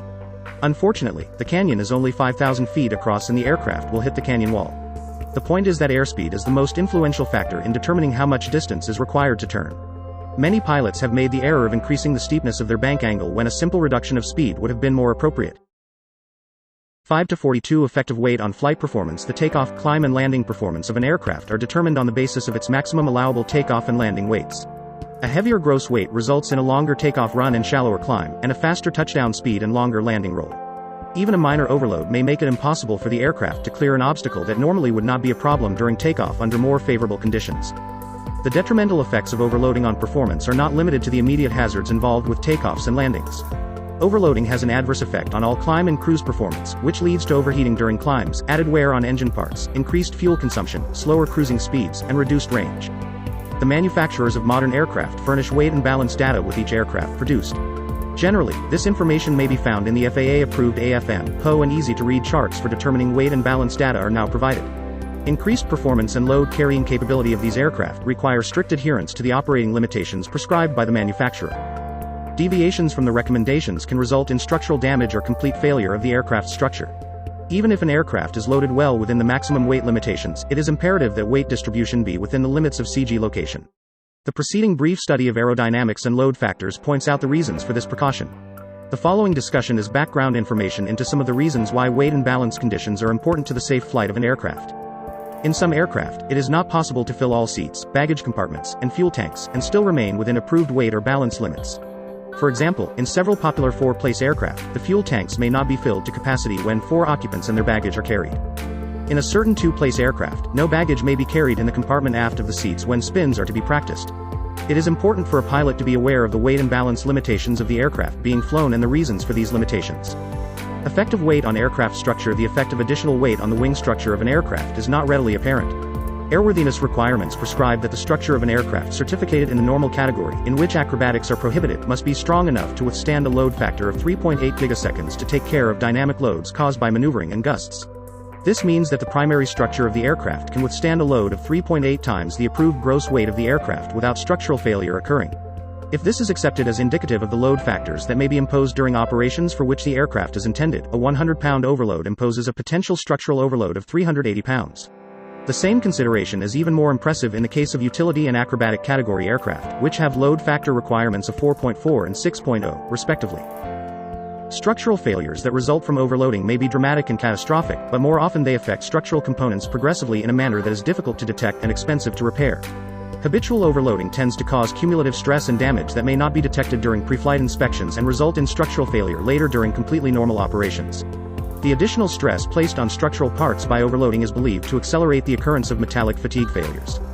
A knowledge of load factors imposed by flight maneuvers and gusts emphasizes the consequences of an increase in the gross weight of an aircraft. The structure of an aircraft about to undergo a load factor of 3 gigaseconds, as in recovery from a steep dive, must be prepared to withstand an added load of 300 pounds for each 100-pound increase in weight. It should be noted that this would be imposed by the addition of about 16 gallons of unneeded fuel in a particular aircraft. FAA-certificated civil aircraft have been analyzed structurally and tested for flight at the maximum gross weight authorized and within the speeds posted for the type of flights to be performed. Flights at weights in excess of this amount are quite possible and often are well within the performance capabilities of an aircraft. This fact should not mislead the pilot, as the pilot may not realize that loads for which the aircraft was not designed are being imposed on all or some part of the structure. In loading an aircraft with either passengers or cargo, the structure must be considered. Seats, baggage compartments, and cabin floors are designed for a certain load or concentration of load and no more. For example, a light plain baggage compartment may be placarded for 20 pounds because of the limited strength of its supporting structure, even though the aircraft may not be overloaded or out of CG limits with more weight at that location. Effective weight on stability and controllability. Overloading also affects stability. An aircraft that is stable and controllable when loaded normally may have very different flight characteristics when overloaded. Although the distribution of weight has the most direct effect on this, an increase in the aircraft's gross weight may be expected to have an adverse effect on stability, regardless of location. 5 to 43 down load on tail stronger CG down load on tail lighter CG center of lift forward CG aft CG load imposed by tail gross weight load imposed by tail gross weight figure 5 to 63. Effective load distribution on balance of the CG. The stability of many certificated aircraft is completely unsatisfactory if the gross weight is exceeded. Effective load distribution. The effect of the position of the CG on the load imposed on an aircraft's wing in flight is significant to climb and cruising performance. An aircraft with forward loading is heavier and consequently slower than the same aircraft with the CG further aft. Figure 5 to 63 illustrates why this is true. With forward loading, nose-up trim is required in most aircraft to maintain level cruising flight. Nose-up trim involves setting the tail surfaces to produce a greater down load on the aft portion of the fuselage, which adds to the wing loading and the total lift required from the wing if altitude is to be maintained. This requires a higher AOA of the wing, which results in more drag and, in turn, produces a higher stalling speed. With aft loading and nose-down trim, the tail surfaces exert less down load, relieving the wing of that much wing loading and lift required to maintain altitude. The required AOA of the wing is less, so the drag is less, allowing for a faster cruise speed. Theoretically, a neutral load on the tail surfaces in cruising flight would produce the most efficient overall performance and fastest cruising speed, but it would also result in instability. Modern aircraft are designed to require a down load on the tail for stability and controllability. A zero indication on the trim tab control is not necessarily the same as neutral trim because of the force exerted by downwash from the wings and the fuselage on the tail surfaces. The effects of the distribution of the aircraft's useful load have a significant influence on its flight characteristics, even when the load is within the CG limits and the maximum permissible gross weight. Important among these effects are changes in controllability, stability, and the actual load imposed on the wing. Generally, an aircraft becomes less controllable, especially at slow flight speeds, as the CG is moved further aft. An aircraft that cleanly recovers from a prolonged spin with the CG at one position may fail completely to respond to normal recovery attempts when the CG is moved aft by 1 or 2 inches. It is common practice for aircraft designers to establish an aft CG limit that is within 1 inch of the maximum, which allows normal recovery from a one-turn spin. When certificating an aircraft in the utility category to permit intentional spins, the aft CG limit is usually established at a point several inches forward of that permissible for certification in the normal category. Another factor affecting controllability, which has become more important in current designs of large aircraft, is the effect of long moment arms to the positions of heavy equipment and cargo. The same aircraft may be loaded to maximum gross weight within its CG limits by concentrating fuel, passengers, and cargo near the design CG, or by dispersing fuel and cargo loads in wingtip tanks and cargo bins forward and aft of the cabin. With the same total weight and CG, maneuvering the aircraft or maintaining level flight in turbulent air requires the application of greater control forces when the load is dispersed. The longer moment arms to the positions of the heavy fuel and cargo loads must be overcome by the action of the control surfaces. An aircraft with full outboard wing tanks or tip tanks tends to be sluggish in roll when control situations are marginal, while one with full nose and aft cargo bins tends to be less responsive to the elevator controls. The rearward CG limit of an aircraft is determined largely by considerations of stability. The original airworthiness requirements for a type certificate specify that an aircraft in flight at a certain speed dampens out vertical displacement of the nose within a certain number of oscillations. An aircraft loaded too far rearward may not do this. Instead, when the nose is momentarily pulled up, it may alternately climb and dive, becoming steeper with each oscillation. This instability is not only uncomfortable to occupants, but it could even become dangerous by making the aircraft unmanageable under certain conditions. The recovery from a stall in any aircraft becomes progressively more difficult as its CG moves aft. This is particularly important in spin recovery, as there is a point in rearward. 5 to 44 loading of any aircraft at which a flat spin develops. A flat spin is one in which centrifugal force, acting through a CG located well to the rear, pulls the tail of the aircraft out away from the axis of the spin, making it impossible to get the nose down and recover. An aircraft loaded to the rear limit of its permissible CG range handles differently in turns and stall maneuvers and has different landing characteristics than when it is loaded near the forward limit. The forward CG limit is determined by a number of considerations. As a safety measure, it is required that the trimming device, whether tab or adjustable stabilizer, be capable of holding the aircraft in a normal glide with the power off. A conventional aircraft must be capable of a full stall, power-off landing in order to ensure minimum landing speed in emergencies. A tailwheel-type aircraft loaded excessively nose-heavy is difficult to taxi, particularly in high winds. It can be nosed over easily by use of the brakes, and it is difficult to land without bouncing since it tends to pitch down on the wheels as it is slowed down and flared for landing. Steering difficulties on the ground may occur in nosewheel-type aircraft, particularly during the landing roll and takeoff. The effects of load distribution are summarized as follows. The CG position influences the lift and AOA of the wing, the amount and direction of force on the tail, and the degree of deflection of the stabilizer needed to supply the proper tail force for equilibrium. The latter is very important because of its relationship to elevator control force. The aircraft stalls at a higher speed with a forward CG location. This is because the stalling AOA is reached at a higher speed due to increased wing loading. Higher elevator control forces normally exist with a forward CG location due to the increased stabilizer deflection required to balance the aircraft. The aircraft cruises faster with an aft CG location because of reduced drag. The drag is reduced because a smaller AOA and less downward deflection of the stabilizer are required to support the aircraft and overcome the nose-down pitching tendency. The aircraft becomes less stable as the CG is moved rearward. This is because when the CG is moved rearward, it causes a decrease in the AOA. Therefore, the wing contribution to the aircraft's stability is now decreased, while the tail contribution is still stabilizing. When the point is reached that the wing and tail contributions balance, then neutral stability exists.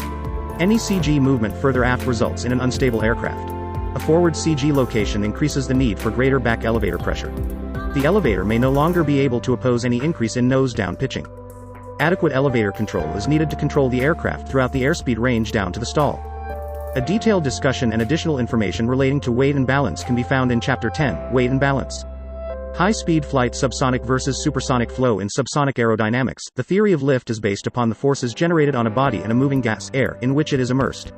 At speeds of approximately 260 knots or less, air can be considered incompressible in that, at a fixed altitude, its density remains nearly constant while its pressure varies. Under this assumption, air acts the same as water and is classified as a fluid. Subsonic aerodynamic theory also assumes the effects of viscosity, the property of a fluid that tends to prevent motion of one part of the fluid with respect to another, are negligible and classifies air as an ideal fluid conforming to the principles of ideal fluid aerodynamics such as continuity, Bernoulli's principle, and circulation. In reality, air is compressible and viscous. While the effects of these properties are negligible at low speeds, compressibility effects in particular become increasingly important as speed increases. Compressibility, and to a lesser extent viscosity, is of paramount importance at speeds approaching the speed of sound. In these speed ranges, compressibility causes a change in the density of the air around an aircraft. During flight, a wing produces lift by accelerating the airflow over the upper surface. This accelerated air can, and does, reach sonic speeds even though the aircraft itself may be flying subsonic. At some extreme AOAs, in some aircraft, the speed of the air over the top surface of the wing may be double the aircraft's speed. It is therefore entirely possible to have both supersonic and subsonic airflow on an aircraft at the same time.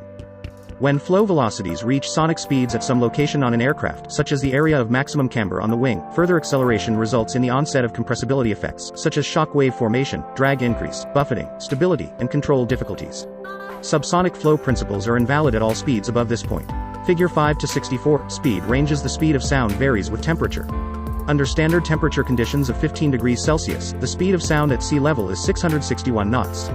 At 40,000 feet, where the temperature is minus 55 degrees Celsius, the speed of sound decreases to 574 knots. In high 5 to 45 POSSIBLESEPARATION m equals 0.50 m equals 0.72 m equals 0.77 maximum local velocity is less than sonic critical Mach number. Maximum local velocity equal to sonic normal shock wave SUPERSONICFLOW. Subsonic. Figure 5 to 64. Wing airflow. CD, drag coefficient. M, Mach number. 0.51.0 CL equals 0.3 force divergence. Mach number. Critical Mach number. Figure 5 to 65. Critical Mach. Speed flight and or high-altitude flight. The measurement of speed is expressed in terms of a Mach number, the ratio of the true airspeed of the aircraft to the speed of sound in the same atmospheric conditions. An aircraft traveling at the speed of sound is traveling at Mach 1.0. Aircraft speed regimes are defined approximately as follows. Subsonic, Mach numbers below 0.75. Transonic, Mach numbers from 0.75 to 1.20. Supersonic, Mach numbers from 1.20 to 5.00. Hypersonic, Mach numbers above 5.00. While flights in the transonic and supersonic ranges are common occurrences for military aircraft, civilian jet aircraft normally operate in a cruise speed range of Mach 0.7 to Mach 0.90. The speed of an aircraft in which airflow over any part of the aircraft or structure under consideration first reaches but does not exceed Mach 1.0 is termed critical Mach number, or Mach crit. Thus, critical Mach number is the boundary between subsonic and transonic flight and is largely dependent on the wing and airfoil design. Critical Mach number is an important point in transonic flight. When shock waves form on the aircraft, airflow separation followed by buffet and aircraft control difficulties can occur. Shock waves, buffet, and airflow separation take place above critical Mach number. A jet aircraft typically is most efficient when cruising at or near its critical Mach number. At speeds 5 to 10% above the critical Mach number, compressibility effects begin. Drag begins to rise sharply. Associated with the drag rise are buffet, trim, and stability changes and a decrease in control surface effectiveness. This is the point of drag divergence. Figure 5 to 65, VMO, MMO is defined as the maximum operating limit speed. VMO is expressed in knots calibrated airspeed, KCAS, while MMO is expressed in Mach number. The VMO limit is usually associated with operations at lower altitudes and deals with structural loads and flutter. The MMO limit is associated with operations at higher altitudes and is usually more concerned with compressibility effects and flutter. At lower altitudes, structural loads and flutter are of concern. At higher altitudes, compressibility effects and flutter are of concern. Adherence to these speeds prevents structural problems due to dynamic pressure or flutter, degradation in aircraft control response due to compressibility effects, e.g., Mach tuck, aileron reversal, or buzz, and separated airflow due to shock waves resulting in loss of lift or vibration and buffet. Any of these phenomena could prevent the pilot from being able to adequately control the aircraft. For example, an early civilian jet aircraft had a VMO limit of 306 kCAS up to approximately FL 310 on a standard day. At this altitude, FL 310, an MMO of 0.82 was approximately equal to 306 kCAS. Above this altitude, an MMO of 0.82 always equaled a kCAS less than 306 kCAS and, thus, became the operating limit, as you could not reach the VMO limit without first reaching the MMO limit. For example, at FL 380, an MMO of 0.82 is equal to 261 kCAS. Mach number versus airspeed. It is important to understand how airspeed varies with Mach number. As an example, consider how the stall speed of a jet transport aircraft varies with an increase in altitude. The increase in altitude results in a corresponding drop in air density and outside temperature. Suppose this jet transport is in the clean configuration, gear and flaps up, and weighs 550,000 pounds. The aircraft might stall at approximately 152 kCAS at sea level. This is equal to, on a standard day, a true velocity of 152 kTAS and a Mach number of 0.23. At FL 380, the aircraft will still stall at approximately 152 kCAS, but the true velocity is about 287 kTAS with a Mach number of 0.50. 5 to 46. Although the stalling speed has remained the same for our purposes, both the Mach number and tush have increased. With increasing altitude, the air density has decreased. This requires a faster true airspeed in order to have the same pressure sensed by the pitot tube for the same kCAS, or kias. For our purposes, kCAS and kias are relatively close to each other. The dynamic pressure the wing experiences at FL 380 at 287 kTAS is the same as at sea level at 152 kTAS. However, it is flying at higher Mach number. Another factor to consider is the speed of sound. A decrease in temperature in a gas results in a decrease in the speed of sound. Thus, as the aircraft climbs in altitude with outside temperature dropping, the speed of sound is dropping. At sea level, the speed of sound is approximately 661 kCAS, while at FL 380 it is 574 kCAS. Thus, for our jet transport aircraft, the stall speed, in kTAS, has gone from 152 at sea level to 287 at FL 380. Simultaneously, the speed of sound, in kCAS, has decreased from 661 to 574 and the Mach number has increased from 0.23, 152 kTAS divided by 661 kTAS, to 0.50, 287 kTAS divided by 574 kTAS. All the while, the kCAS for stall has remained constant at 152. This describes what happens when the aircraft is at a constant kCAS with increasing altitude, but what happens when the pilot keeps Mach constant during the climb? In normal jet flight operations, the climb is at 250 kias or higher, e.g. heavy, to 10,000 feet, and then at a specified en route climb airspeed, about 330 if a DC-10, until reaching an altitude in the mid-20s, where the pilot then climbs at a constant Mach number to cruise altitude. Assuming for illustration purposes that the pilot climbs at a MMO of 0.82 from sea level up to FL 380. kCAS goes from 543 to 261. The kias at each altitude would follow the same behavior and just differ by a few knots. Recall from the earlier discussion that the speed of sound is decreasing with the drop in temperature as the aircraft climbs. The Mach number is simply the ratio of the true airspeed to the speed of sound at flight conditions. The significance of this is that at a constant Mach number climb, the kCAS and kTAS or kias as well is falling off. If the aircraft climbed high enough at this constant MO with decreasing kias, kCAS, and kTAS, it would begin to approach its stall speed. At some point, the stall speed of the aircraft in Mach number could equal the MO of the aircraft, and the pilot could neither slow down without stalling nor speed up without exceeding the max operating speed of the aircraft. This has been dubbed the coffin corner. Boundary layer. The viscous nature of airflow reduces the local velocities on a surface and is responsible for skin friction. As discussed earlier in the chapter, the layer of air over the wing surface that is slowed down or stopped by viscosity is the boundary layer. There are two different types of boundary layer flow: laminar and turbulent. Laminar boundary layer flow. The laminar boundary layer is a very smooth flow, while the turbulent boundary layer contains swirls or eddies. The laminar flow creates less skin friction drag than the turbulent flow but is less stable. Boundary layer flow over a wing surface begins as a smooth laminar flow. As the flow continues back from the leading edge, the laminar boundary layer increases in thickness. Turbulent boundary layer flow. At some distance back from the leading edge, the smooth laminar flow breaks down and transitions to a turbulent flow. From a drag standpoint, it is advisable to have the transition from laminar to turbulent flow as far aft on the wing as possible or have a large amount of the wing surface within the laminar portion of the boundary layer. The low-energy laminar flow, however, tends to break down more suddenly than the turbulent layer. Boundary layer separation. Another phenomenon associated with viscous flow is separation. Separation occurs when the airflow breaks away from an airfoil. The natural progression is from laminar boundary layer to turbulent boundary layer and then to airflow separation. Airflow separation produces high drag and ultimately destroys lift. The boundary layer separation point moves forward on the wing as the AOA is increased. Figure 5 to 66 vortex generators are used to delay or prevent shock wave-induced boundary layer separation encountered in transonic flight. They are small low aspect ratio airfoils placed at a 12 degrees to 15 degrees AOA to the airstream.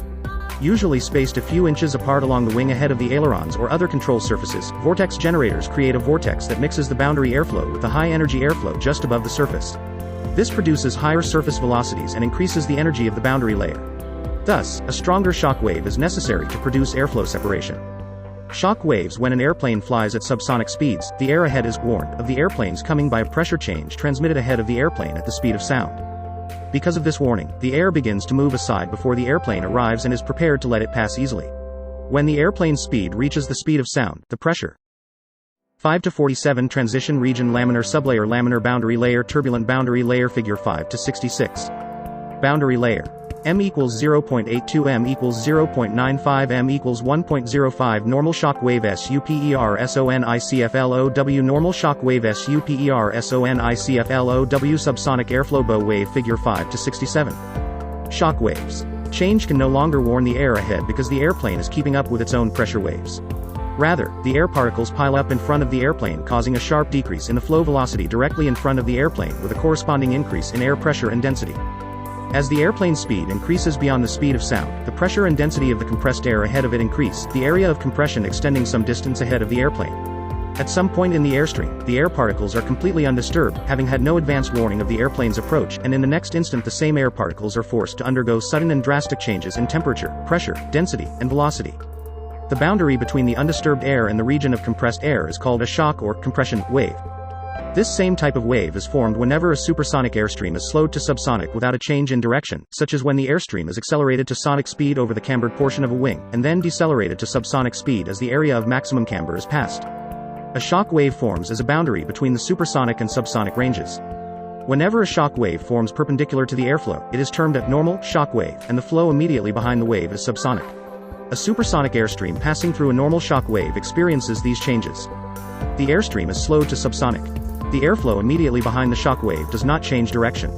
The static pressure and density of the airstream behind the wave is greatly increased. The energy of the airstream, indicated by total pressure, dynamic plus static, is greatly reduced. Shock wave formation causes an increase in drag.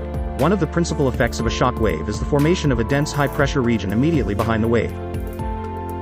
The instability of the high-pressure region, and the fact that part of the velocity energy of the airstream is converted to heat as it flows through the wave, is a contributing factor in the drag increase, but the drag resulting from airflow separation is much greater.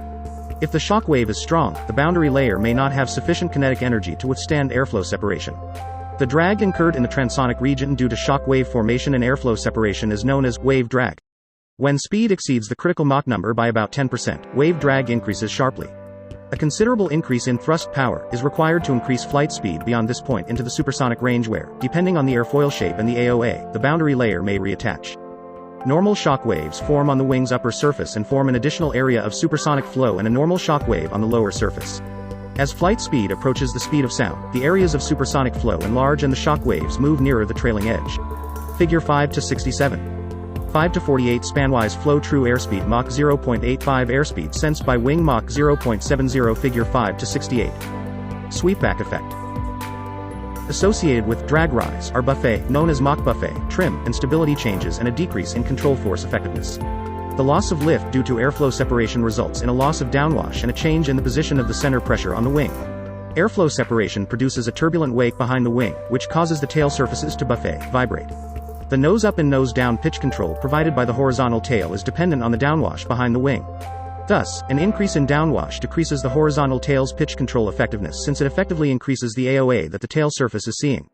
Movement of the wing CP affects the wing pitching moment. If the CP moves aft, a diving moment referred to as Mach tuck or tuck under is produced, and if it moves forward, a nose-up moment is produced. This is the primary reason for the development of the T-tail configuration on many turbine-powered aircraft, which places the horizontal stabilizer as far as practical from the turbulence of the wings. Sweepback. Most of the difficulties of transonic flight are associated with shock wave-induced flow separation. Therefore, any means of delaying or alleviating the shock-induced separation improves aerodynamic performance. One method is wing sweepback. Sweepback theory is based upon the concept that it is only the component of the airflow perpendicular to the leading edge of the wing that affects pressure distribution and formation of shock waves. Figure 5-68. On a straight wing aircraft, the airflow strikes the wing leading edge at 90 degrees, and its full impact produces pressure and lift. A wing with sweepback is struck by the same airflow at an angle smaller than 90 degrees.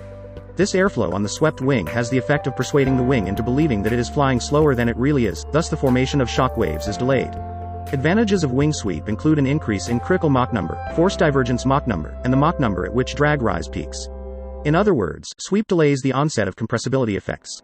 The Mach number that produces a sharp change in coefficient of drag is termed the force divergence Mach number and, for most airfoils, usually exceeds the critical Mach number by 5 to 10%. At this speed, the airflow separation induced by shock wave formation can create significant variations in the drag, lift, or pitching moment coefficients. In addition to the delay of the onset of compressibility effects, sweepback reduces the magnitude in the changes of drag, lift, or moment coefficients. In other words, the use of sweepback softens the force divergence. A disadvantage of swept wings is that they tend to stall at the wingtips rather than at the wing roots. Figure 5-69. This is because the boundary layer tends to flow spanwise toward the tips and to separate near the leading edges. Because the tips of a swept wing are on the aft part of the wing, behind the CL, a wingtip stall causes the CL to move forward on the wing, forcing the nose to rise further. The tendency for tip stall is greatest when wing sweep and taper are combined. The stall situation can be aggravated by a T-tail configuration, which affords little or no pre-stall warning in the form of tail control surface buffet. Figure 5-70. The T-tail, being above the wing wake, remains effective even after the wing has begun to stall, allowing the pilot to inadvertently drive the wing into a deeper stall at a much greater AOA. If the horizontal tail surfaces then become buried in the wing's wake, the elevator may lose all effectiveness, making it impossible to reduce pitch attitude and break the stall. In the pre-stall and immediate post-stall regimes, the lift-drag qualities of a swept-wing aircraft, specifically the enormous increase in drag at low speeds, can cause an increasingly descending flight path with no change in pitch attitude, further increasing the 5-49 stalled pre-stall. Figure 5-69. Wingtip pre-stall. Figure 5-70. T-tail stall. Stalled pre-stall AOA. In this situation, without reliable AOA information, a nose-down pitch attitude with an increasing airspeed is no guarantee that recovery has been effected, and up-elevator movement at this stage may merely keep the aircraft stalled. It is a characteristic of T-tail aircraft to pitch up viciously when stalled in extreme nose-high attitudes, making recovery difficult or violent. The stick pusher inhibits this type of stall. At approximately 1 knot above stall speed, pre-programmed stick forces automatically move the stick forward, preventing the stall from developing.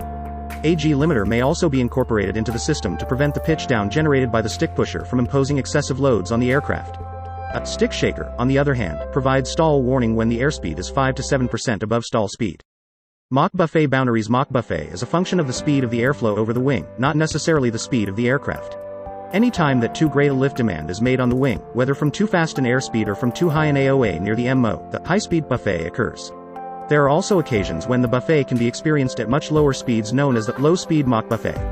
An aircraft flown at a speed too slow for its weight and altitude, necessitating a high AOA, is the most likely situation to cause a low-speed Mach buffet. This very high AOA has the effect of increasing airflow velocity over the upper surface of the wing until the same effects of the shock waves and buffet occur as in the high-speed buffet situation. The AOA of the wing has the greatest effect on inducing the Mach buffet at either the high-speed or low-speed boundaries for the aircraft.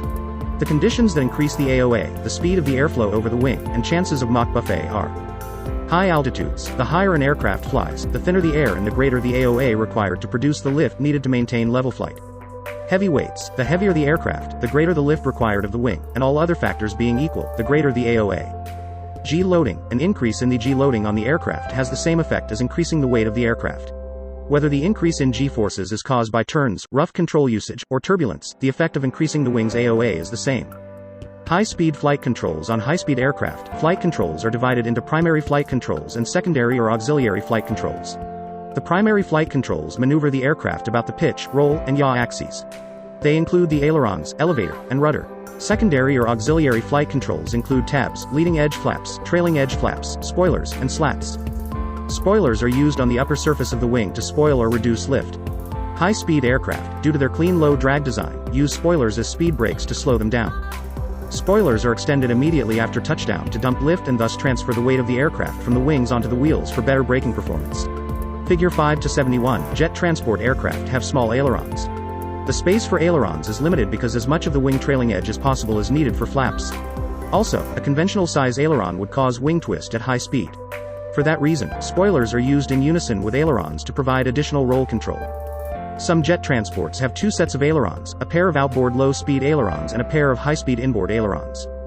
When the flaps are fully retracted after takeoff, the outboard ailerons are automatically locked out in the faired position.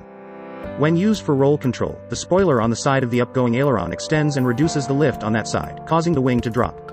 If the spoilers are extended as speed brakes, they can still be used for roll control. If they are the 5-50 figure 5-71. Control surfaces. 737 control surfaces. 727 control surfaces. Takeoff flaps. Flaps retracted. Landing flaps. Aileron leading edge slat. Leading edge flap. Foreflap. Midflap. Aft flap. INBOARD WINGOUT BOARD WING INBOARD WINGOUT BOARD WING foreflap. Midflap. Aft flap. Aileron INBOARD WINGOUT BOARD WING aileron. Rudder. Elevator. Tab. Stabilizer. Inboard flap. Flight spoilers. Ground spoiler. Outboard flap. Tab. Aileron leading edge slats. Leading edge flaps. Stabilizer. Elevator control tab. Upper rudder anti-balance tabs. Control tab. Inboard aileron leading edge flaps. Lower rudder vortex generators. Pit tubes. Ground spoilers. Inboard flaps. Flight spoilers. Outboard flap. Balance tab. Outboard aileron slats. Fence differential type, they extend further on one side and retract on the other side. If they are the non-differential type, they extend further on one side but do not retract on the other side. When fully extended as speed brakes, the non-differential spoilers remain extended and do not supplement the ailerons. To obtain a smooth stall and a higher AOA without airflow separation, the wing's leading edge should have a well-rounded almost blunt shape that the airflow can adhere to at the higher AOA. With this shape, the airflow separation starts at the trailing edge and progresses forward gradually as AOA is increased. The pointed leading edge necessary for high-speed flight results in an abrupt stall and restricts the use of trailing edge flaps because the airflow cannot follow the sharp curve around the wing leading edge. The airflow tends to tear loose rather suddenly from the upper surface at a moderate AOA. To utilize trailing edge flaps, and thus increase the CL max, the wing must go to a higher AOA without airflow separation.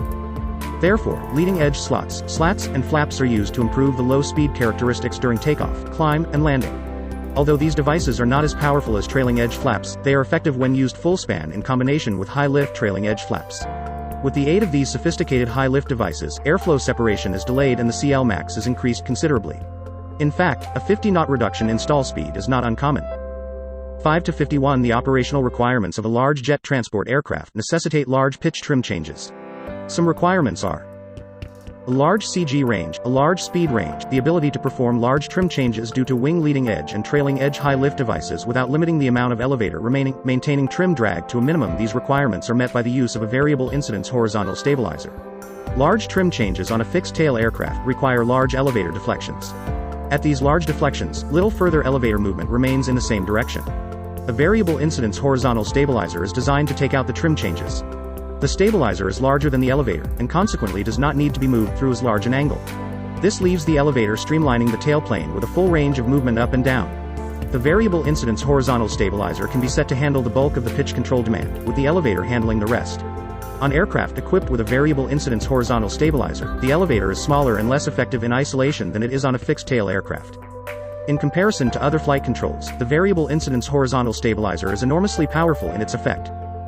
Because of the size and high speeds of jet transport aircraft, the forces required to move the control surfaces can be beyond the strength of the pilot. Consequently, the control surfaces are actuated by hydraulic or electrical power units. Moving the controls in the flight deck signals the control angle required, and the power unit positions the actual control surface. In the event of complete power unit failure, movement of the control surface can be effected by manually controlling the control tabs. Moving the control tab upsets the aerodynamic balance, which causes the control surface to move. Chapter summary: in order to sustain an aircraft in flight, a pilot must understand how thrust, drag, lift, and weight act on the aircraft. By understanding the aerodynamics of flight, how design, weight, load factors, and gravity affect an aircraft during flight maneuvers from stalls to high-speed flight, the pilot learns how to control the balance between these forces. For information on stall speeds, load factors, and other important aircraft data, always consult the AFM/PO for specific information pertaining to the aircraft being flown. 6-1 Introduction. This chapter focuses on the flight control systems a pilot uses to control the forces of flight and the aircraft's direction.